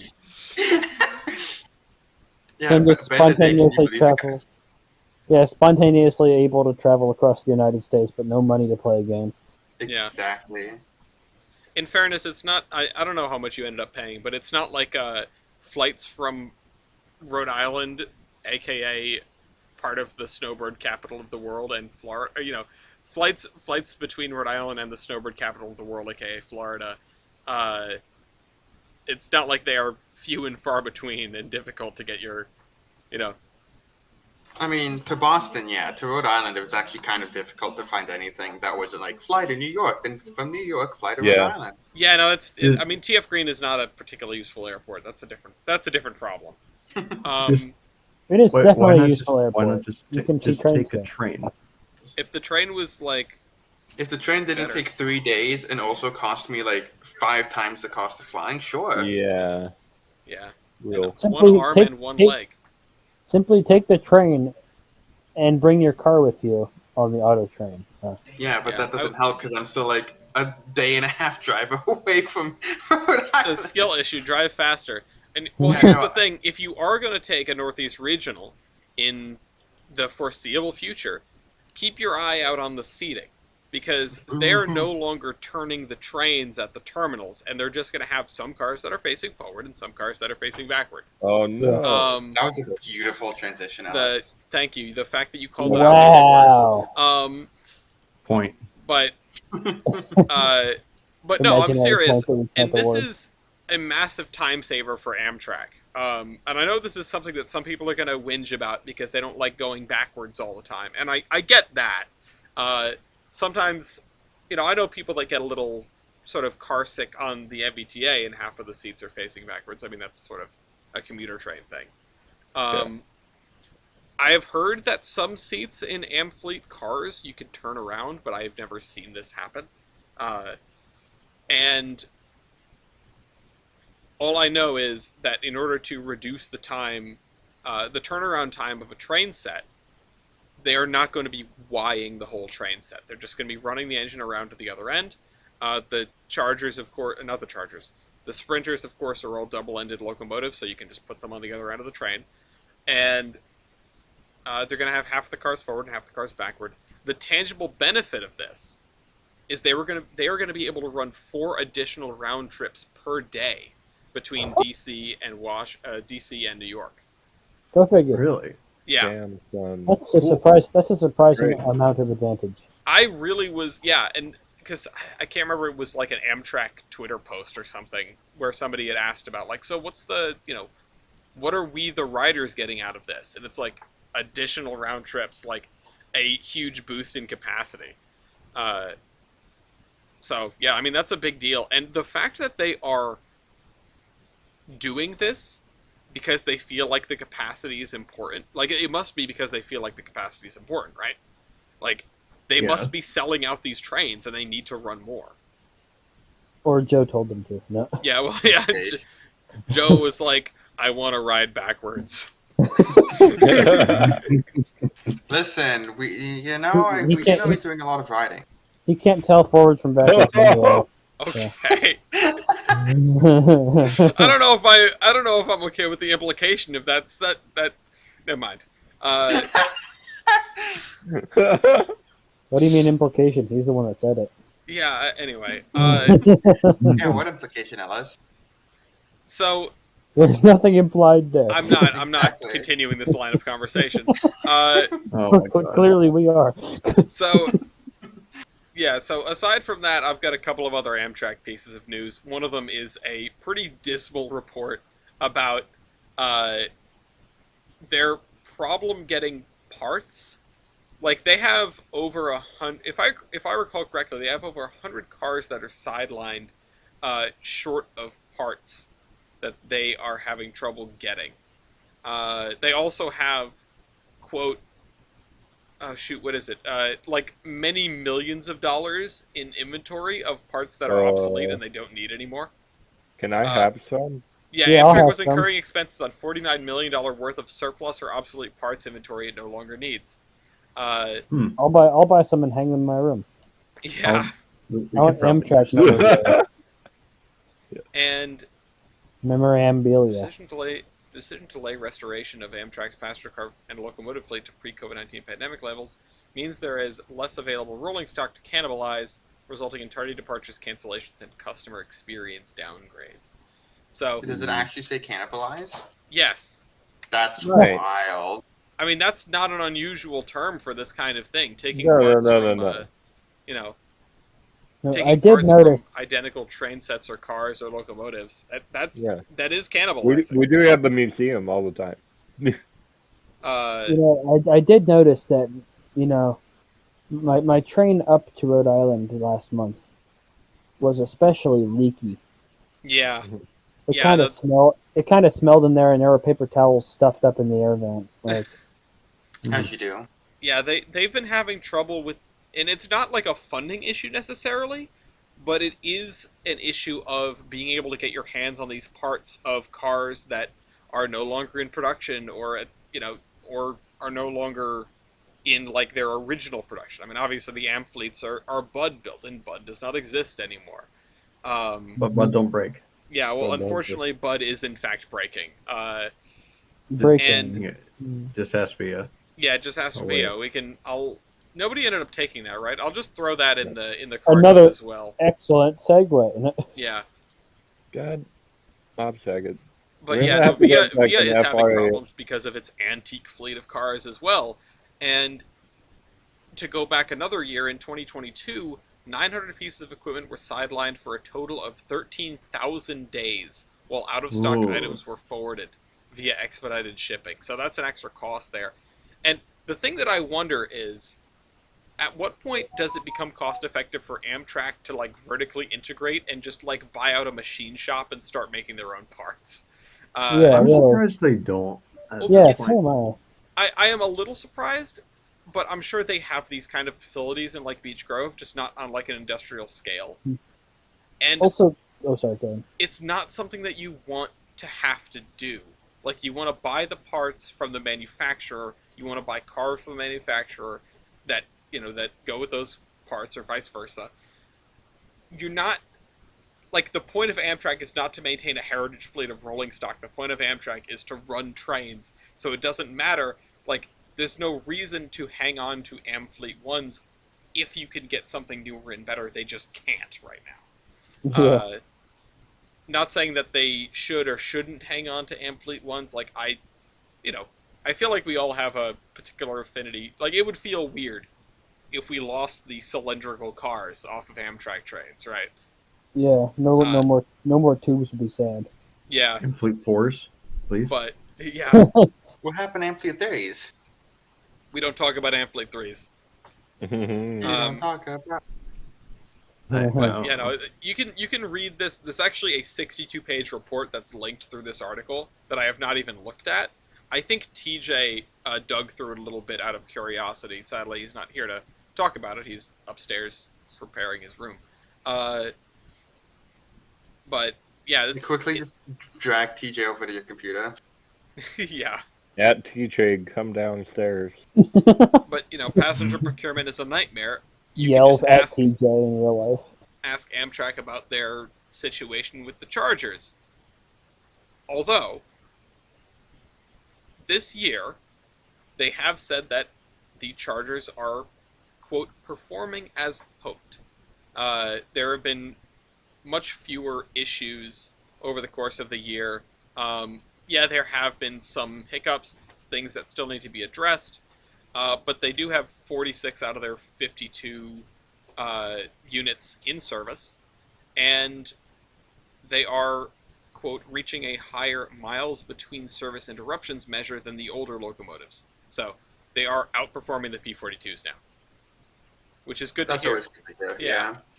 I mean, we talk about procurement issues, we talk about teething troubles. It seems like every time something new comes around, there's like catastrophes associated with it, and Foamer Nation blows it way out of proportion. Is like, these things are worthless, they're terrible, they're no good. Then they'll never live up to the last thing. I mean, and while it's true they will never live up to the F40PH, they, you know, they're finding their footing finally. After a couple of years in service, we're finally getting locomotives that perform better. And this is why you don't throw out your old whole fleet when you're getting new stuff. Yeah. Even if you're really hopeful about that new stuff. I almost called you Septa. Matt, Septa. how how about dare Septa you? and new stuff? Yeah, no, you are at least as put together as Septa. Thanks. I don't know, I wasn't there for the Locodome match. Yeah, I'd actually argue that one there was an insult on Septa's part, or on Septa, not me. But yeah, No, yeah, I think it was Septa's fault we only had half a Locodome match. I like that idea. Septa derailed the Locodome match. It's canon. They had a 3 KO pileup. So, yeah, speaking of pile up, they do seem to have gotten in quite the pickle and accidentally ran out of power. Oopsie. Oh, you're going with the other article first. Okay, Sure. I thought you were gonna. It seems I like was it- trying to hand you the new Septicars thing, but instead, It seemed like at the moment that was a better segue to go to that one. But, yeah, so I guess it's, for once, Septa screwed up and it wasn't their fault, but, you know, I guess from what I understand, Amtrak accidentally put Septa onto a track that doesn't have power. I will clarify that it isn't a track that never had power. It's a track that doesn't have power right now. Yeah. A track that is no longer being used, apparently. I don't know how you do that. They basically they Thomas and the Magic Railroaded it. Yeah. They were like 2 feet away from the magic buffer, and they were gonna go to Sodor. I was gonna say that. Like, there's got to be a sign, right? There's got to be something, like on the dispatch board that says, like, don't send trains down the track that doesn't have power. yeah, End of wires. Never send train down track 5, otherwise they're dead. yeah. That is just Literally, this is the like, dead, as in no power. Yeah. funniest. This is so funny to me. Like, just how like How long did it take them to realize they screwed up, right? How long did it somebody- take dispatch to realize they screwed up? Because, somebody knew what was going on. yeah, the engineer... I wonder if the engineer, when they were turning off onto that track, was like, uh-oh, wait a minute. Or if it took all the Probably- lights on the train going out for him to go, uh-oh. You know, something's not right here. Knowing people that drive for SEPTA, probably the second one. Like, The They- engine they- is no longer responding. I wonder what's up. they indeed drive the train, and that's about it. Like, Yeah. They won the thing. and Absolutely no thoughts. Just They- train. yeah, they. Me IRL. Yeah. No, I can't help but picture somebody just like using their entire willpower to focus on moving a lever on the train. Be like, I mean, that's drive basically... train. That's a move. Yeah. Yeah, that's basically the premise of how things work in the Horseman. And Yeah. everywhere else as well. Yeah. But, Yeah. I mean, I guess for as a reward for being so terrible, SEPTA's getting big dollars from the government to have some new rolling stock too, which okay. I'm sure it'll make the dispatchers better. Yeah, I'm sure that'll improve it'll improve the dispatchers' mood, I guess. Probably Their not. mood. Yeah, but Pete gave him some money, and they're probably going to use that money to buy something from Bombardier, probably. And I'm sure it won't break. It's not a but. It probably will. Yeah. Yeah. That's just... But I also- keep coming back to this completely bizarre idea. Just like, oh, let me just... I bet for the dispatcher, it was like when you get in your car and drive to, like, your old job or something. Yeah. It's like, oh, right, I can't do... Like, I don't work here Yeah. anymore. Like, that track doesn't do anything. My bad. Yeah. And then what? Did they have to like go get a diesel to dig them out? I don't know how far they coasted. From what I understand, they coasted a single car off the track. The whole thing shut down because of that, and then they sent another train out to rescue them. And I don't mean like a locomotive. I mean like a whole other train was sent out. A whole other train set. Not onto that same track, I hope. And then he accidentally put it in forward instead of reverse and drove the whole second train set into the dead zone. Yeah, exactly. It's like the RGS Winter, but with electric. Hall of the Mountain King intensifies. Yeah. It's like that one GG1 that went straight through the station. Oh no. Mr. President. Yeah, wouldn't you know it? There are no overhead wires in the concourse. Damn, there should definitely be more wires. That's a skill issue.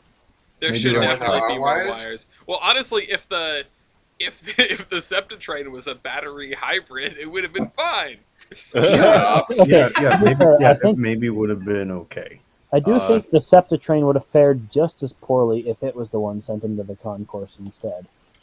No, it would have been worse because Chi-Chi-1 was built like a brick house. No, the course would be completely undamaged. The SEPTA train would just be pancaked. The SEPTA train would literally look like an accordion. Like, I was going to say it looked like something out of Roadrunner.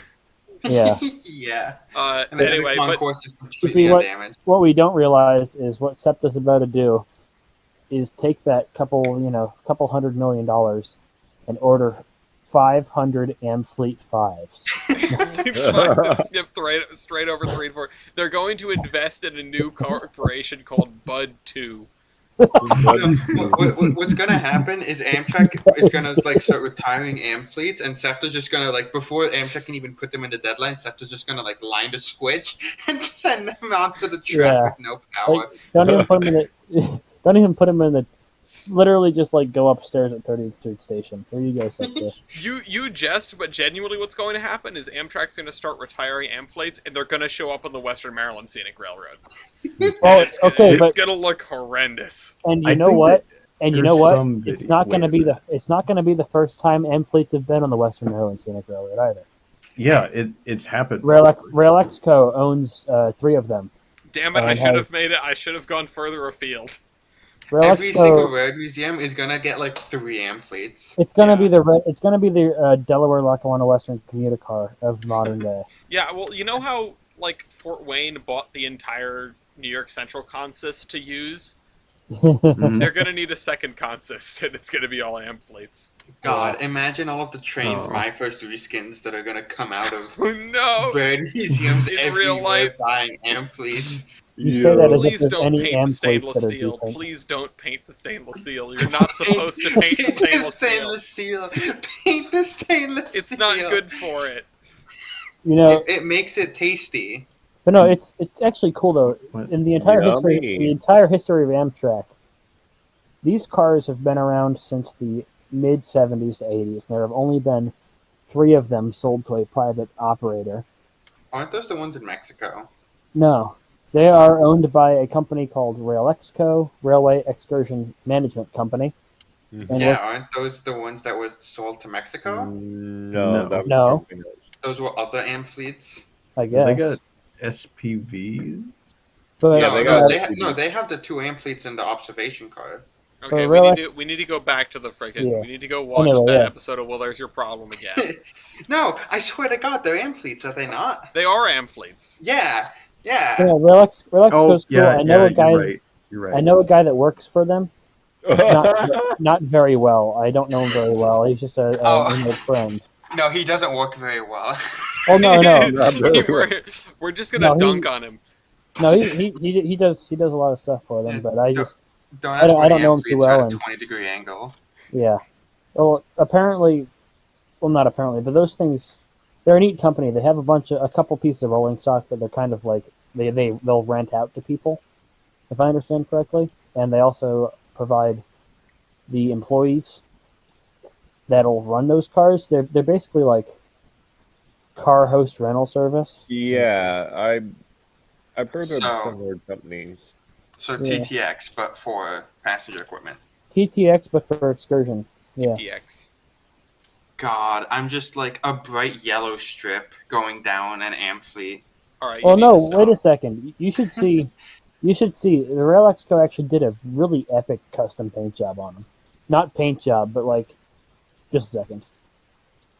I cannot wait till someone I'm turns alarmed. I'm alarmed. Well, Jader, you made a valiant attempt at stealing the ball twice, and I wish either of them had worked. And I tried to set you up with the battery thing, and I was trying to get to it again, and we just got so far away from it.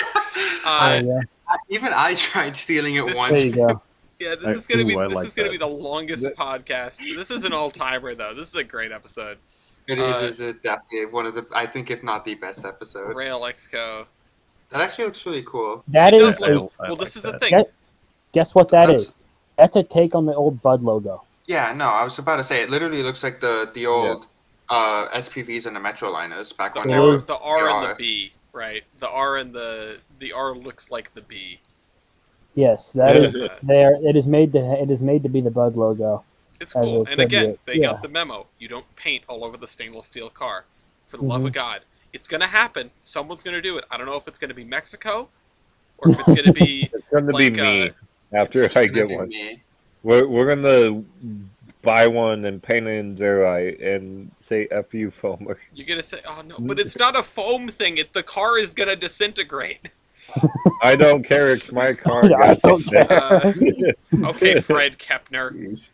Okay, here's a question: are the doors on? Because on the Amtrak cars, the doors aren't painted. Yeah, Are the doors stainless steel? And if so, Oh my god. Wait a minute. They already. Ellis, you called it. They already painted them. This is not that bad. I mean, at least it's just a stripe. I'm worried about I doing would the hesitate Pepsi to call can that a scheme over the stripe. whole thing. Pepsi. Like just making it look like an actual can of soda. No. They should definitely paint that into Pullman brown and make it look like an old. oh my god! Make it look like a Lionel Madison coach, like one of them old ones. I looked up Mexican Amphi, and the "There's Your Problem" thumbnail links to railroad.net. What? What? Okay. Huh? Surprisingly based user of railroad.net. The most sane railroad.net user. Yeah. Really. Okay. Anyway, all right. So we can go on to a different piece of news now. Milky, let's just cover yours really quick because it's probably the simplest one here. It's just a follow-up on last time. We're gonna do some sketchy stuff. Do that. We're gonna do some sketchy stuff. Okay, so the Oklahoma Industrial Park has asked the STB to approve emergency operator for the Blackwell Northern Gateway Railroad, which has one too many words, in my opinion. They also had a logo that looked like not good. Yeah, I don't have a comparison. It's this just whole railroad is just not good. Well, yes. So the state of Oklahoma and Blackwell Industrial Authority have asked us to be to allow emergency service on the railroad shut down earlier this past month, for safety reasons. Yeah, we covered that it was shut down for like a zillion safety violations. Aside, on top of a whole bunch of other absurd stuff that may or may not be true, and yeah, the people that are like in the industrial park at the end of the railroad have just been screwed out of rail service, so they're trying to get somebody to. Yeah, Hasn't the state tried to buy it? From what I the state already owns it, to my understanding. The B&G is just the operator of it for now. And then But the they are Rock getting Island. Yeah, the Walk. Yeah. Our good friend, the Walk Island Railroad, is is Can you going to be smell running what the in. rock is cooking? Is this even close to where they serve, or are they gonna get a No. multiplier by this connected system? Okay, Jesus so Christ, that G&W the- 2.0 the- was cooler. the walk is already disconnected service. Oh my I think god. they already operate 2 railroads. They're disconnected, so it wouldn't be their first foray. Although I am for the walk becoming the new G&W. At least I can stand for this. I mean, The blue is cool, at at least the paint scheme will be cool as hell. Yeah, it will be, and it's heritable. Yes. So I did some digging on the Saki. How did they do this? So I downloaded the PDF and I read through a little bit, and they did it under 49 CFR. Uh, I don't know my legal stuff, so I don't know what the thing in front of it is. 1146.1, which is an order that you can do with the FRA. Prescription of alternate whale service, which is a really fun deep dive for anyone interested in the legal shenanigans behind getting a railroad to either do their job or have effectively Do a it legally. takeover of it. Yeah, Or this sounds like having the proto opposite. reciprocal switching. So Yeah, it is in a way. I did some research. The Rock Island owns 4 railroads. Oh, The MSDR, the GNSI, the Great River Railroad, and the Ottawa Northern, which is not in Ottawa, Canada, but in Ottawa, Kansas. Ottawa, Kansas. Everyone's favorite Ottawa. yes. Exactly. All right. What's the position of Ottawa, Kansas relative to Ellis, Kansas? I don't know, but apparently they interchange with the KCS, and specifically not the CPKCS, so I don't know. Hold on. I'm gonna do some quick research. Ottawa, Kansas. Can I open maps, please? This is. They have like an RS3, I think. Yeah, they Oh, have cool. an EMD manufactured RS3. Wait, what? Oh, it's an RS3M, isn't it? Yes, I think. Ooh. I don't Very like nice. RS3Ms. The Alco Prime Move are good. the website has no reviews, which I find very No funny. reviews. No, we beard. Alright, hold on. Ellis, Kansas. I found my Ellis, Kansas mug yesterday while I was cleaning up Oh, stuff. nice. I have a mug Nice. from the Railroad Museum in Ellis, Kansas. Oh my god, their website links to the Land Block Productions video of them. Oh my goodness. It's 265 miles between Ottawa and Ellis, Kansas. They're not quite at opposite ends of the state, but they're not very close. Okay. So what I'm hearing is build the road. They are several Rhode Islands away. Well, yeah. I'm- I am several Rhode Islands away from the place that I work. That doesn't mean much. I'm several Rhode Islands away from college, depending on your orientation of Rhode Islands. That's true. How long is Brightline in Rhode Island? I'm multiple Rhode Islands, I imagine. Hold up, let me open True Scale of things. No, this was your cue to do all your news. Okay, however, now I'm intrigued. I can do that part. Can I just speed run my shit? Okay, go ahead. Go. Yeah, okay, I'm quite EP. Oh, okay. All right. Yeah. No, I wanted to like, I don't know. Keep Go ahead, Jader. Yeah, okay. So I titled this "Put Up the Dang Wires, You Cowards." Yeah. So, in case you haven't heard, Metra's gonna get some battery-powered. I believe they're Flirt train sets, flirt. which hey, Yeah. Flirt. I mean that's good. You know, 0 emissions. You know, that's good. Wait until one catches on fire and starts Chicago Fire 2. Yeah, let's not. Yeah, except for that, but it you know it seems to sort of align with what Metro's trying to do, at least right now. Other than put up the wires, they're wanting to do more, more regional rail service, which isn't just 3 trains in the morning, 3 trains at night.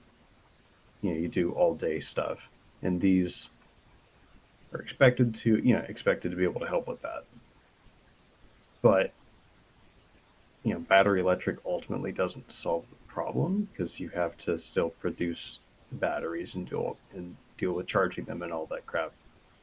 When you could just bring up some catenary, put a pole on top of the thing, and there you go. Yeah. Yeah, Same thing, they will be with freight. built in Salt Lake City, which is neat. Hey, Like, we've been there. Oh, I've heard of some company called Siemens that's been making a charger. I wonder if that'll work for. You use the charger for the batteries? Is that? Yeah. Yeah. Okay. I mean, that's why it's called not a charger. diesel electric for nothing. I want to see the current drain on these things when everyone plugs in their phones to charge at their seats. Everyone plugs their phones in and the train just dies on spot like the Septa one. It's gonna be like the train going into the wrong switch. It just goes one car length and just stops. Yeah, I was gonna say these trains are explicitly a defense against bad dispatching. Mm-hmm. That's why Metro is just scared of being routed off the wires. But they want to be independent or something. You can't be routed off the wires if you put up wires everywhere. I think. Well, the fact that Metro derailed the other day sort of undercuts that a little bit. So they could, you could always get out from under the wires by just leaving the track entirely. Yeah. Yeah, this photo's really funny though. Simply become trolley bus. Yeah, I like how it's the F-40 is just looking right at the camera. It's like a Jim from The Office moment. I'm gonna snip that and put it in here. No, we need somebody to caption this. I don't explicitly love battery powered train sets. I feel like at the least you should be doing some hybrid stuff. But these things can charge in like 20 minutes and they're only going to be used on a route that is less than 20 miles long or something like that. So 20 minutes. That's where I think battery trains would work on, short routes like that, like under maybe 30 miles. You charge it quickly, like during a slow period in the day or at night or something. 20 minutes. Wow. Yeah. Dude, like you can't charge.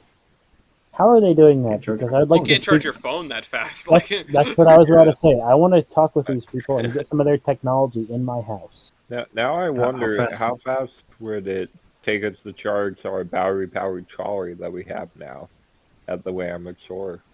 I mean, honestly, what you got to do is you have to just get these things and also throw at least an attachment for a pantograph on them, right? So that when you're in an area where putting up the wires isn't a tremendous pain, because let's be honest, it is difficult. There's a reason they haven't done it all over the place, and it's not just because of the oil lobby. It's, you need to have like that ability to just be like, all right, we're pulling into the station, put the pantograph up, and we'll charge as we coast in. And then while we're sitting there waiting to pick people up. That's actually a really cool idea. Use the pantograph only to charge. That would. Yeah. If the blue line can put their pantograph up at a train station, so can everybody else. They've literally just reinvented the scoop. The scoop? Yeah, I know. This is the 21st century water scoop. Tender scoop. You got to scoop up the electrons. Nom nom. Oh man, that's another good title for this episode. Eat so many electric. I will eat so much electric today. I think these are at least it's a step in the right direction. It's a baby step, but it's an step. It's something. It's nice to see some kind of experimentation aside from other than that isn't just clinging to the status quo and saying, but nothing could ever get better. Yeah. A step in the wrong direction, however, is the picture of VF40 staring right at you. And the step also in the wrong direction was de-electrifying a bunch of stuff. Yes. Yeah. Including freight underwires. Yeah. Mm-hmm. Yeah. Yeah, because at one time there was a lot of it. I know I don't want to sound like a broken record, but freight service and terminal switching is also one of the places where I could see a battery electric engine working very well, especially if the main line is electrified. Don't we? Isn't there a company already making those? I think there is. The little 2-axle things.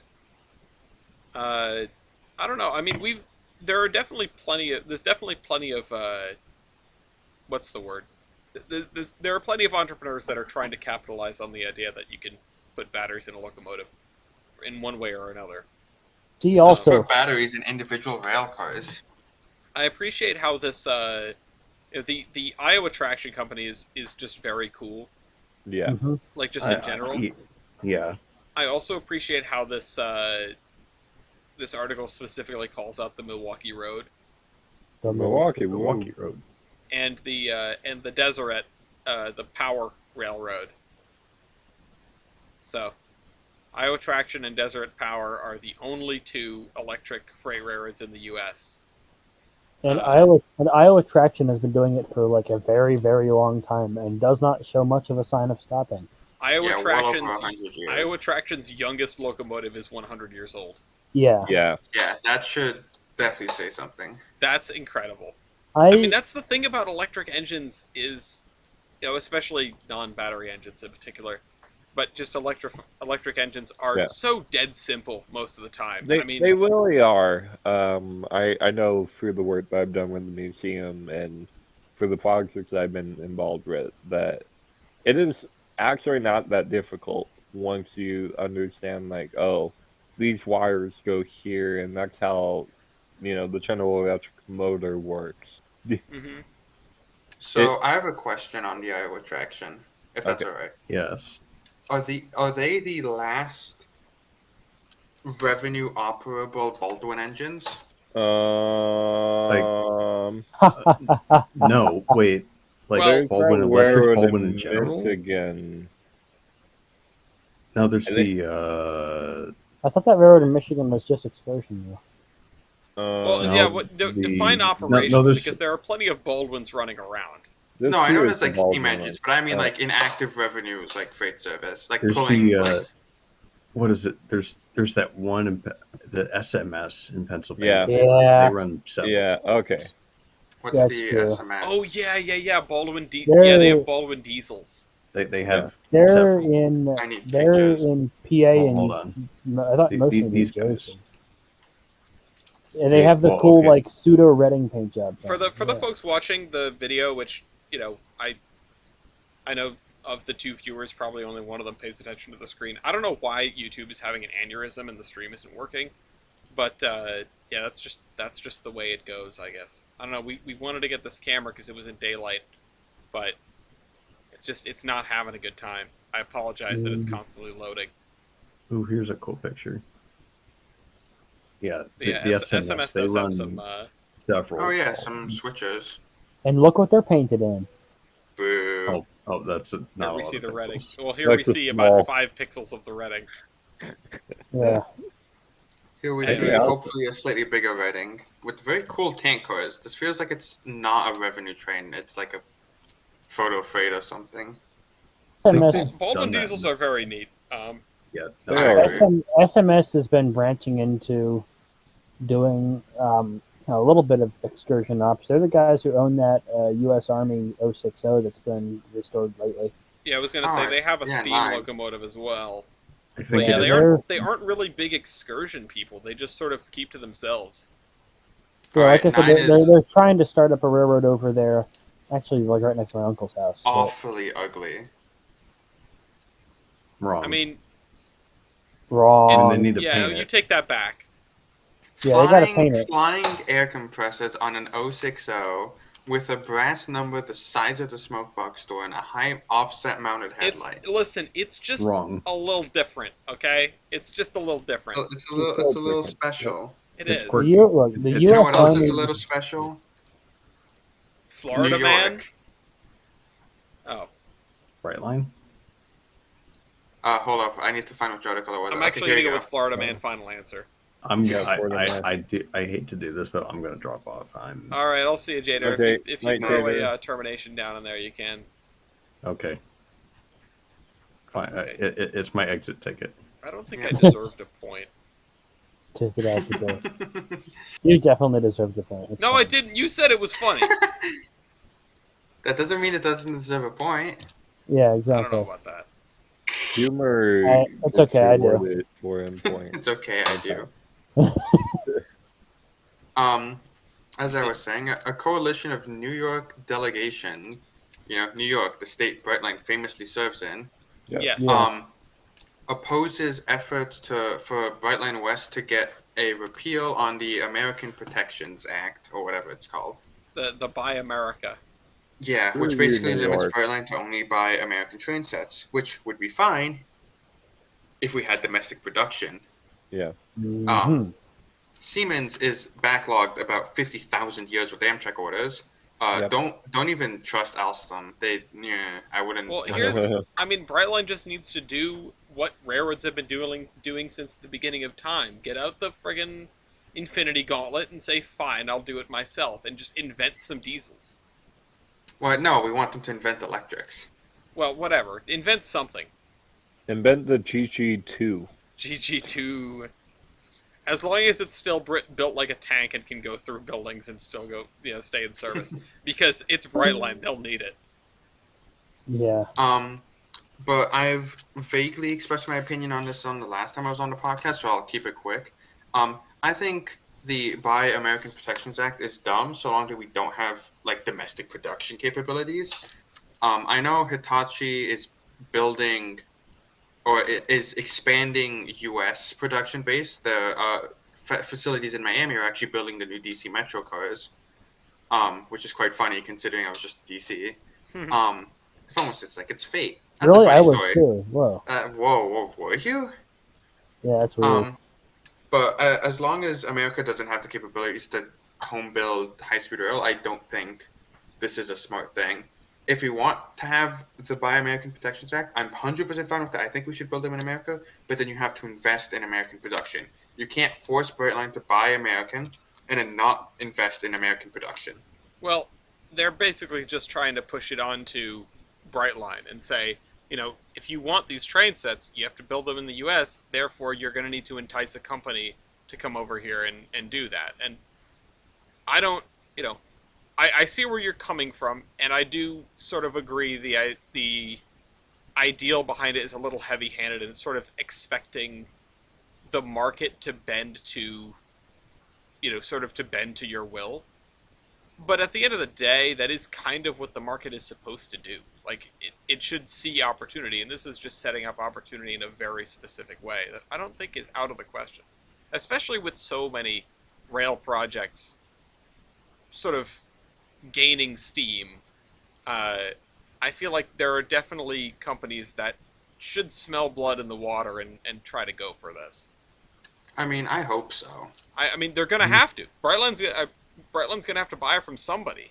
And it's either going to be when one of these existing companies gets their act together, or it's going to be somebody else that realizes they can come in and set up a production facility and go to town, All it takes is, which I know it's easy for me to say, right? But all it takes is building a production plant in the United States. It's not like the company has to be based in the U.S. It just has to be built in the U.S. Yeah. And I don't even know how far that goes. You might be able to, ship over a Shinkansen kit in a giant box and just with some wordless instructions and a single Allen wrench and just have them assemble it in a large building in Florida.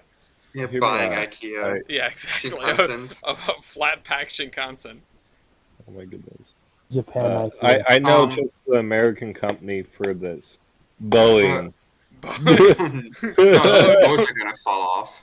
Listen, I don't know how you can, you can't have the 737 MAX 8 problem on a train. It can't pitch down on you. Yeah. You'd be surprised. Really? No, but my main issue with the New York opposition is they specifically want Brightline to order from Alstom only. Like, they specifically said it has to be built by Alstom. Well, I'm sure they can get over that because I don't think they can enforce that. No. I just find it very funny that no snack car.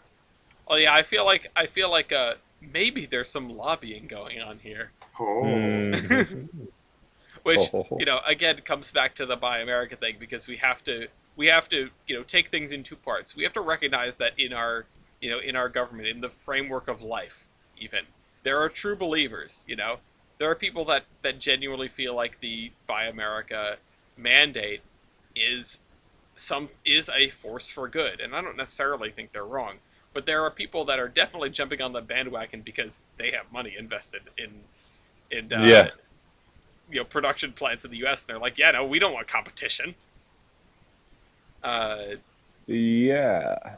So there's more than one facet here. I don't think it's quite cut and dry. If they don't want competition, they should do a better job. Well, yeah, right. And that's well, one, that's also easy to say, but two, it's like, yeah, it there is Yes. rationale to, well, we should open up the market and let our let the companies that are here compete on a world stage. Except they suck. Yeah, it just happened to be French. Yeah. Um, We. So next, I'm gonna skip over, or not skip over, but quickly discuss the 11 articles I have on Brightline Yeah. accidents. Well, yeah, you can sum them up. You don't have to go one at a time. I just want to know what's going on with Brightline. So one woman died We all. in her car as Brightline pancaked the car. Rest in peace. A Jesus. man was our first. I think this may be, in fact, our first misting. A man was Ooh. hit at 120 miles an hour, Oh. and he was just walking along the tracks. Well, don't do that. Ugh. Yikes. Trains don't come to you; you come to them. Yeah. I don't know if there was much of that guy left. No. Oh god. There can't be much more than a fine red mist. I hope they can send the Men in Black with the little, the flash Yeah. thing Yeah. to the engineer of that train. Ugh. Then a Brightline train hit a car in Martin County, but no one died, thankfully, because they were all able to escape. That's good. Wait, is this at the funny intersection? Oh my. I'm pretty sure Oh that's my God. all intersections in Florida. No, hold up. Is this at the one that's like straight through a roundabout, but on like the wonky scale? Oh my goodness! What the hell? It is. It is. Oh no. I knew it was only going to be a matter of time before the roundabout intersection was doinked. 2 people hospitalized after they drove into a Brightline train. Congrats. Both people survived. One person with more serious injuries than the other. The article doesn't state anything further than that. Then the NTSB opened an investigation into a certain crossing that Brightline hit 2 cars at 2 consecutive days. And it just Wow. happens to be a security camera looking straight at the thing. So you can see the gates were down, they were blowing the horn, and they just drove straight around the gates. Wow. Then a Brightline train collided with the SUV in Melbourne, probably at 110 miles an hour, considering. Okay. About 80 miles an hour, they say. Okay. Leaving 1 dead and 3 injured. And then this was the second. So the NTSB article was about these 2 articles. This is the second one. It was a man that was in his truck, and he drove around the crossings and got pancaked. He died. Well, as you Another would, Brightline I accident happened. Is there any? It doesn't list any fatalities. It just says the train was closed for a couple hours after, so hopefully no fatalities. Meanwhile, slightly closer to home, someone was killed. Was this the guy who was dared too? think. Oh no. That's atrocious. Stay off the train tracks. It's not hard. You'd No, think. this one doesn't say it. Okay, I do want to talk about the story, but I don't remember exactly. Oh, and then this two drivers died after getting the 2004 Chevy turned into what I can only identify as what looks to be a sheet of paper. Oh god. Ugh. So I do want to talk about the dare one because I don't remember which article it specifically was. Two men were daring or was it they had like, they were playing like truth. It was like rock paper scissors or something, and the winner would get the cigarettes or something like What? that. And so like they did like best of three, or like they were placing bets on something, and one guy got mad and was like, "If you're not going to give me the cigarettes, fine, I'll go kill myself." He just Oh, sat and he just went up to the tracks and just sat on the What the tracks. hell? Oh, it was that one. Yeah, I remember hearing about that now. Ugh. Florida people, wild. Yeah, you can say That's that one again. word for it. That's one word for it. Yeah. Yikes. I might be more inclined to say Florida people idiot, but I don't know. They're just Florida. I feel like that does a disservice to idiots the world over. Yeah. This is true. Yeah. It does. And I also feel bad for lumping you into them, Aiden, but It's fine. I'll take one for the team. You don't have to pretend you're on a team. This article talks about a bunch of financial shit that I don't understand, but Brightline is refinancing bonds. Okay. I really thought you alright, said bombs the for a two- second, and I was We're financing moms on the. Yeah, Refinancing bombs. bombs. They're Oh, they're really getting rid of the opposition. What did he say? Okay, I'll keep those two later. So a bill is passed, or a bill is in, or has been proposed to help give Brightline some money so they can expand to Tampa. Yay. And I think last time we talked about it, or maybe it was in a voice chat. The city of Brightline has given Brightline land in. Wait, hold on, go back. What city? Tampa. Okay. The city of Brightline. Yeah, you said the city of Brightline. Listen, I've had a day. Yeah. Dear God, they have a municipal government now, guys. The It's city too late. of Brightline. No, so as I was saying, Tampa gave a portion of Ybor City to Brightline to build the station. Ybor City is, I think the area where they're going to build it is the more historic side of Tampa, which is awesome. Because it's an empty plot of land right now, so it's not like they're tearing down historic buildings. Which is awesome that they're just giving Brightline the territory, I guess the land. Yeah. Territory. I'll Playing say Hearts. this. It's Hearts of Iron 4 in Florida. Yeah. This article talks about several businesses that were interviewed, about companies that are using Brightline now instead of using airlines, and say that it has like fundamentally transformed how the company like moves its employees around and like how work gets done. Well, that's really cool. So it's a lot of good publicity for Brightline. Continuing good publicity, Brightline is offering a airfare to train ticket cancellation policy. So if your flight in between Fort Lauderdale, West Palm Beach, or Miami to Orlando or vice versa gets canceled or delayed by over an hour and a half, what you can do is you can go to Brightline, give them your airline ticket, and they will give you a free Brightline ticket. Wow. Or they'll move, if eligible, they'll move your reservation onto the next available train at no extra cost. That's very cool. Which I think is absolutely fantastic. Yeah, it is. So long that you arrive like an hour or an hour and a half, if your flight was canceled, you arrive, before your flight was supposed to leave. They'll try and get you rebooked. Cool. That is really cool. Yeah, I saw that come up and I was like, oh, this is interesting.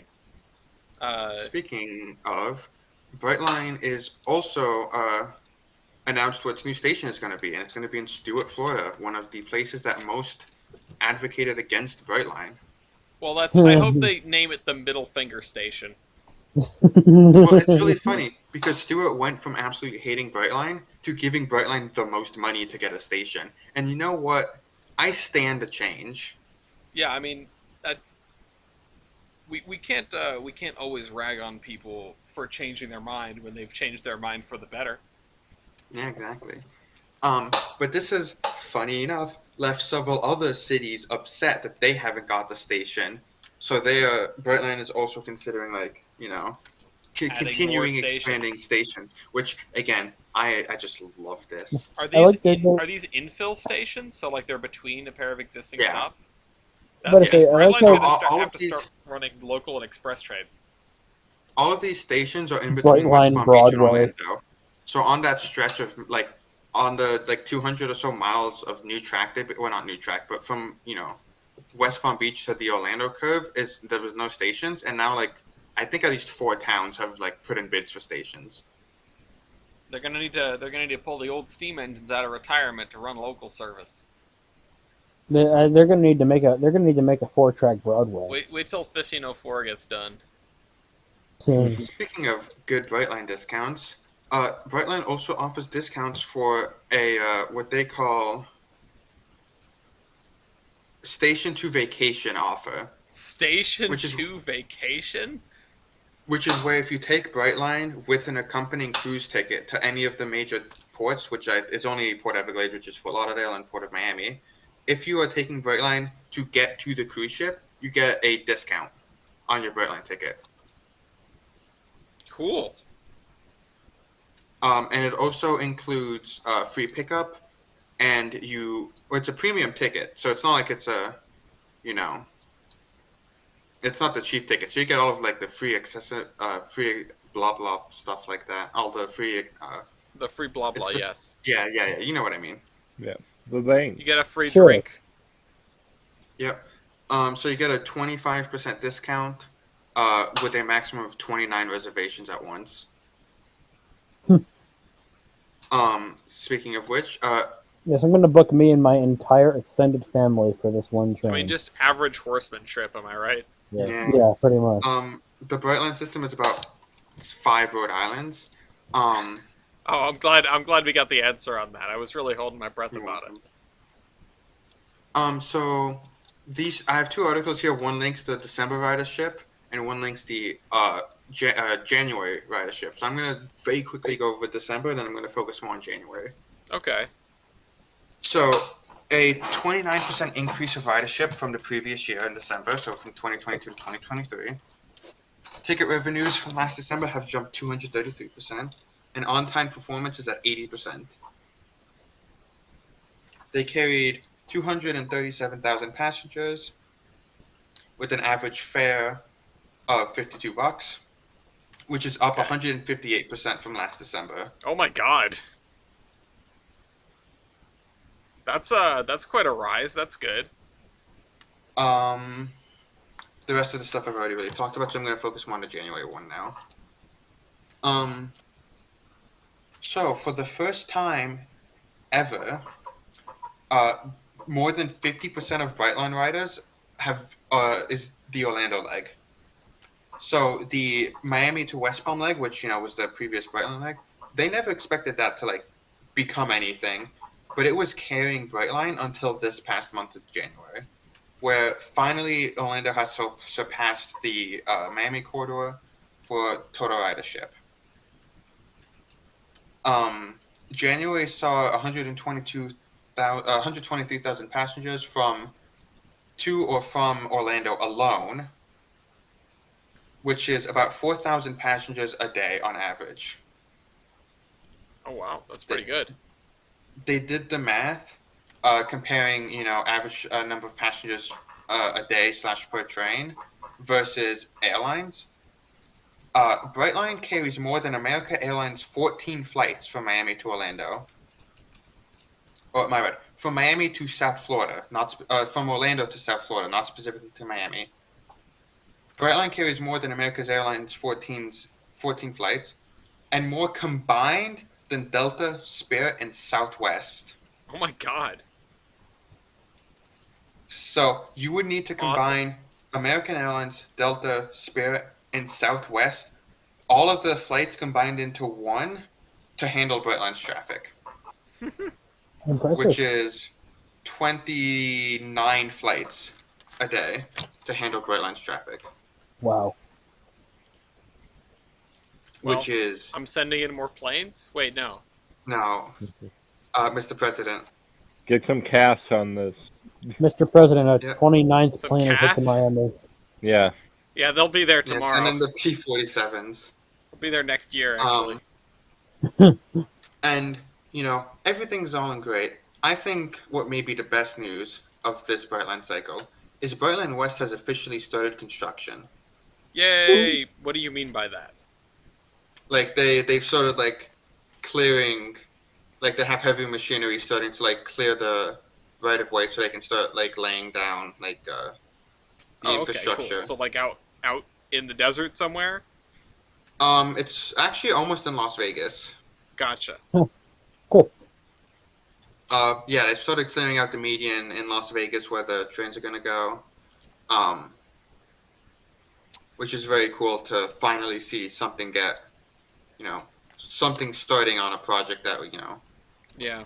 a few years ago people thought would never happen. Not even a few years ago, 2 years ago, people thought it was not going to happen.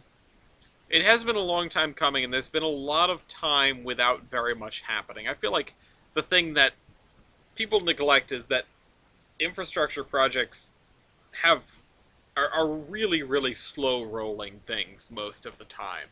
Like, very, very rarely do you get somebody, frantically throwing up a bridge, basically, Not every Yeah. not every rail project is the Transcontinental Railroad.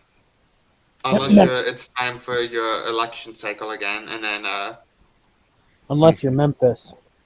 unless you're Memphis. Yeah, and their stuff is falling down. Yeah. There's a crack in the bridge.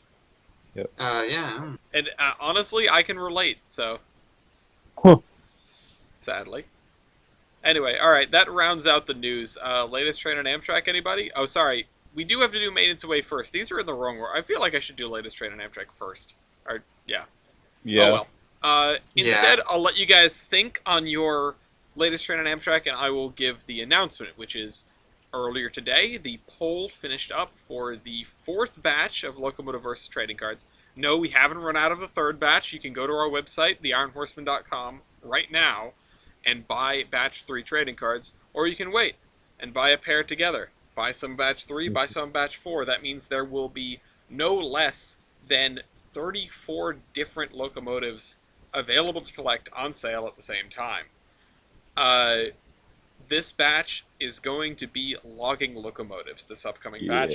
We don't have an official name for it. I'm not going to steal Pogger loggers from Milky. So we'll have to figure something else catchy out.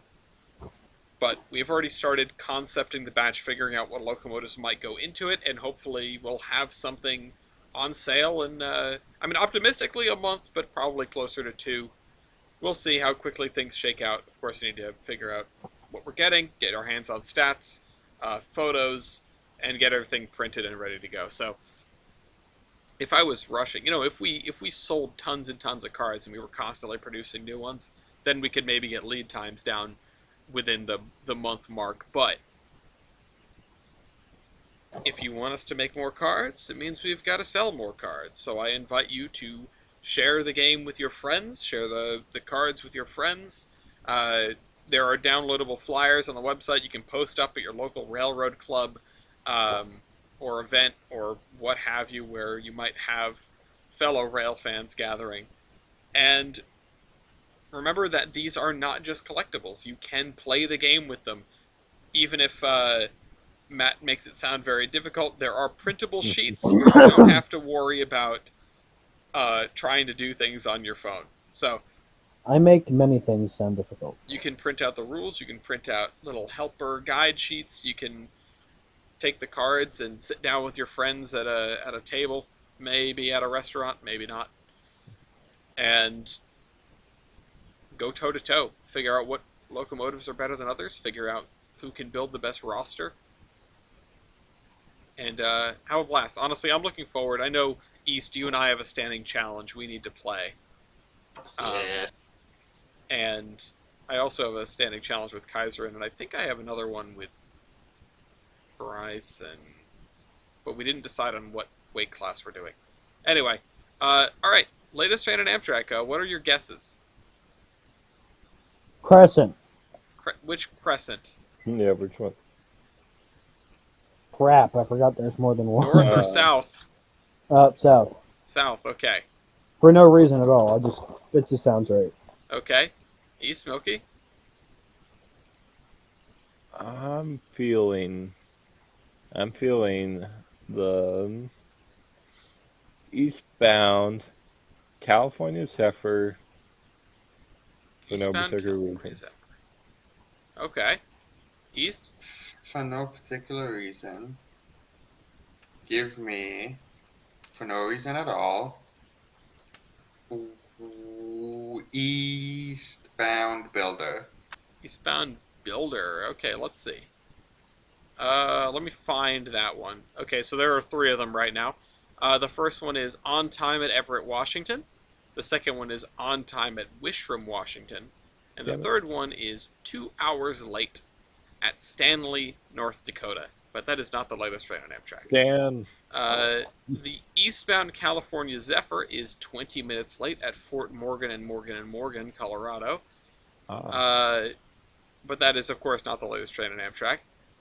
The southbound Crescent just picked up some delay. It is now estimated 31 minutes late at Danville, Virginia, but that is, of course, not the latest train on Whoa, Amtrak. wait. Danville, huh? Cool.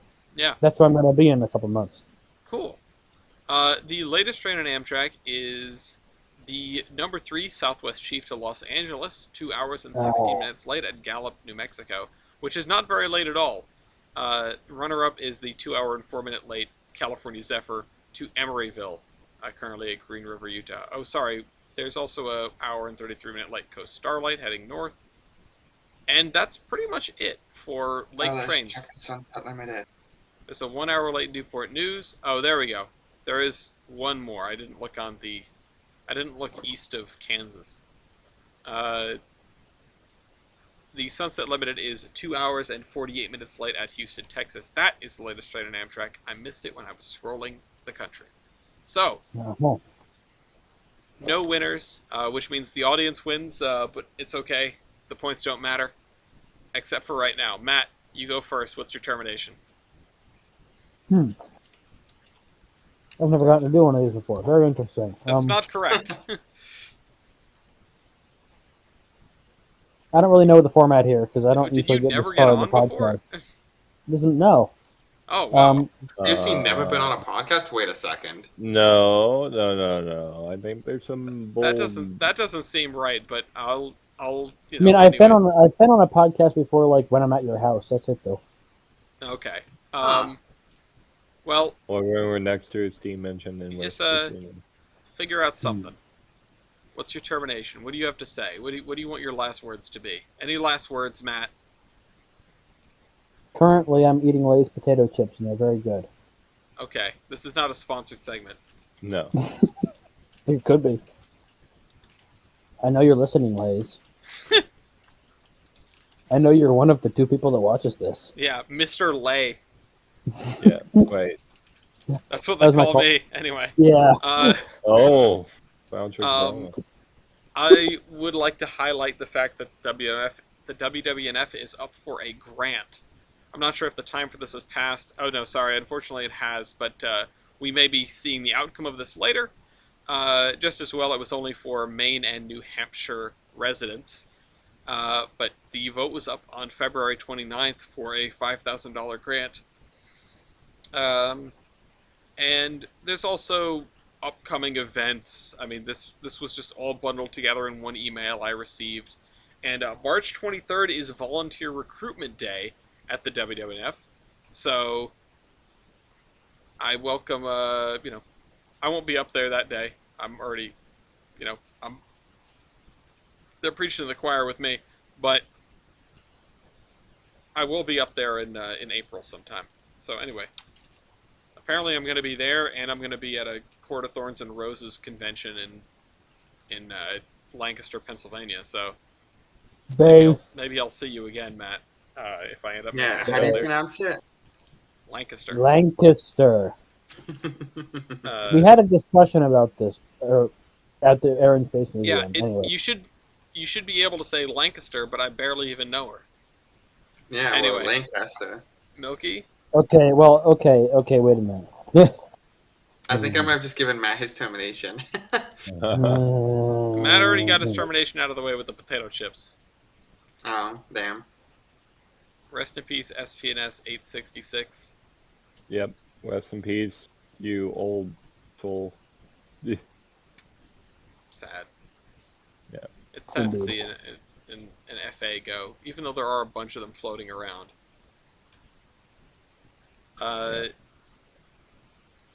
Jader says, we need Conrail 2, Bud 2, and put up the wires, you cowards. Based. And East, I won't even say what this is. I invite everyone to click on it. God damn it. I wanted to jump... never mind. I wanted everyone to click on it and go, haha, there it is. But hold on, no, if you're going to do that, I need to get the photo of the F40 again. Let me know when you have it up. Yeah, hold on. Oh. You know what? It's a shame because the cropped version is not quite as good. It's not as obvious that it's pointing at the camera. Whatever. Damn. I'm not going to go dig up the article again. That's the end of the show. I would like to... I'd like to thank everyone that stuck it out, and still Jader for sticking it out as long as he did. This was a late one. Of course, anyone that listened along, I hope you got a laugh or two out of this. And we'd also like to thank Steve and Wes, because without them, we would not have the Loco Base, we would not have Locomotiverse, and we would not have trading cards. TheIronHorseman.com, check them out. I'd also like to thank whoever's running this camera, but I don't want to thank them too much because it keeps effing breaking. Yep. So, There's we'll no. see you. The Bad to the Bone riff has captions, and the caption is do do do do do do. We'll see you next week. In case of an emergency, call Conrail. Goodbye. Good night, everyone. Bye.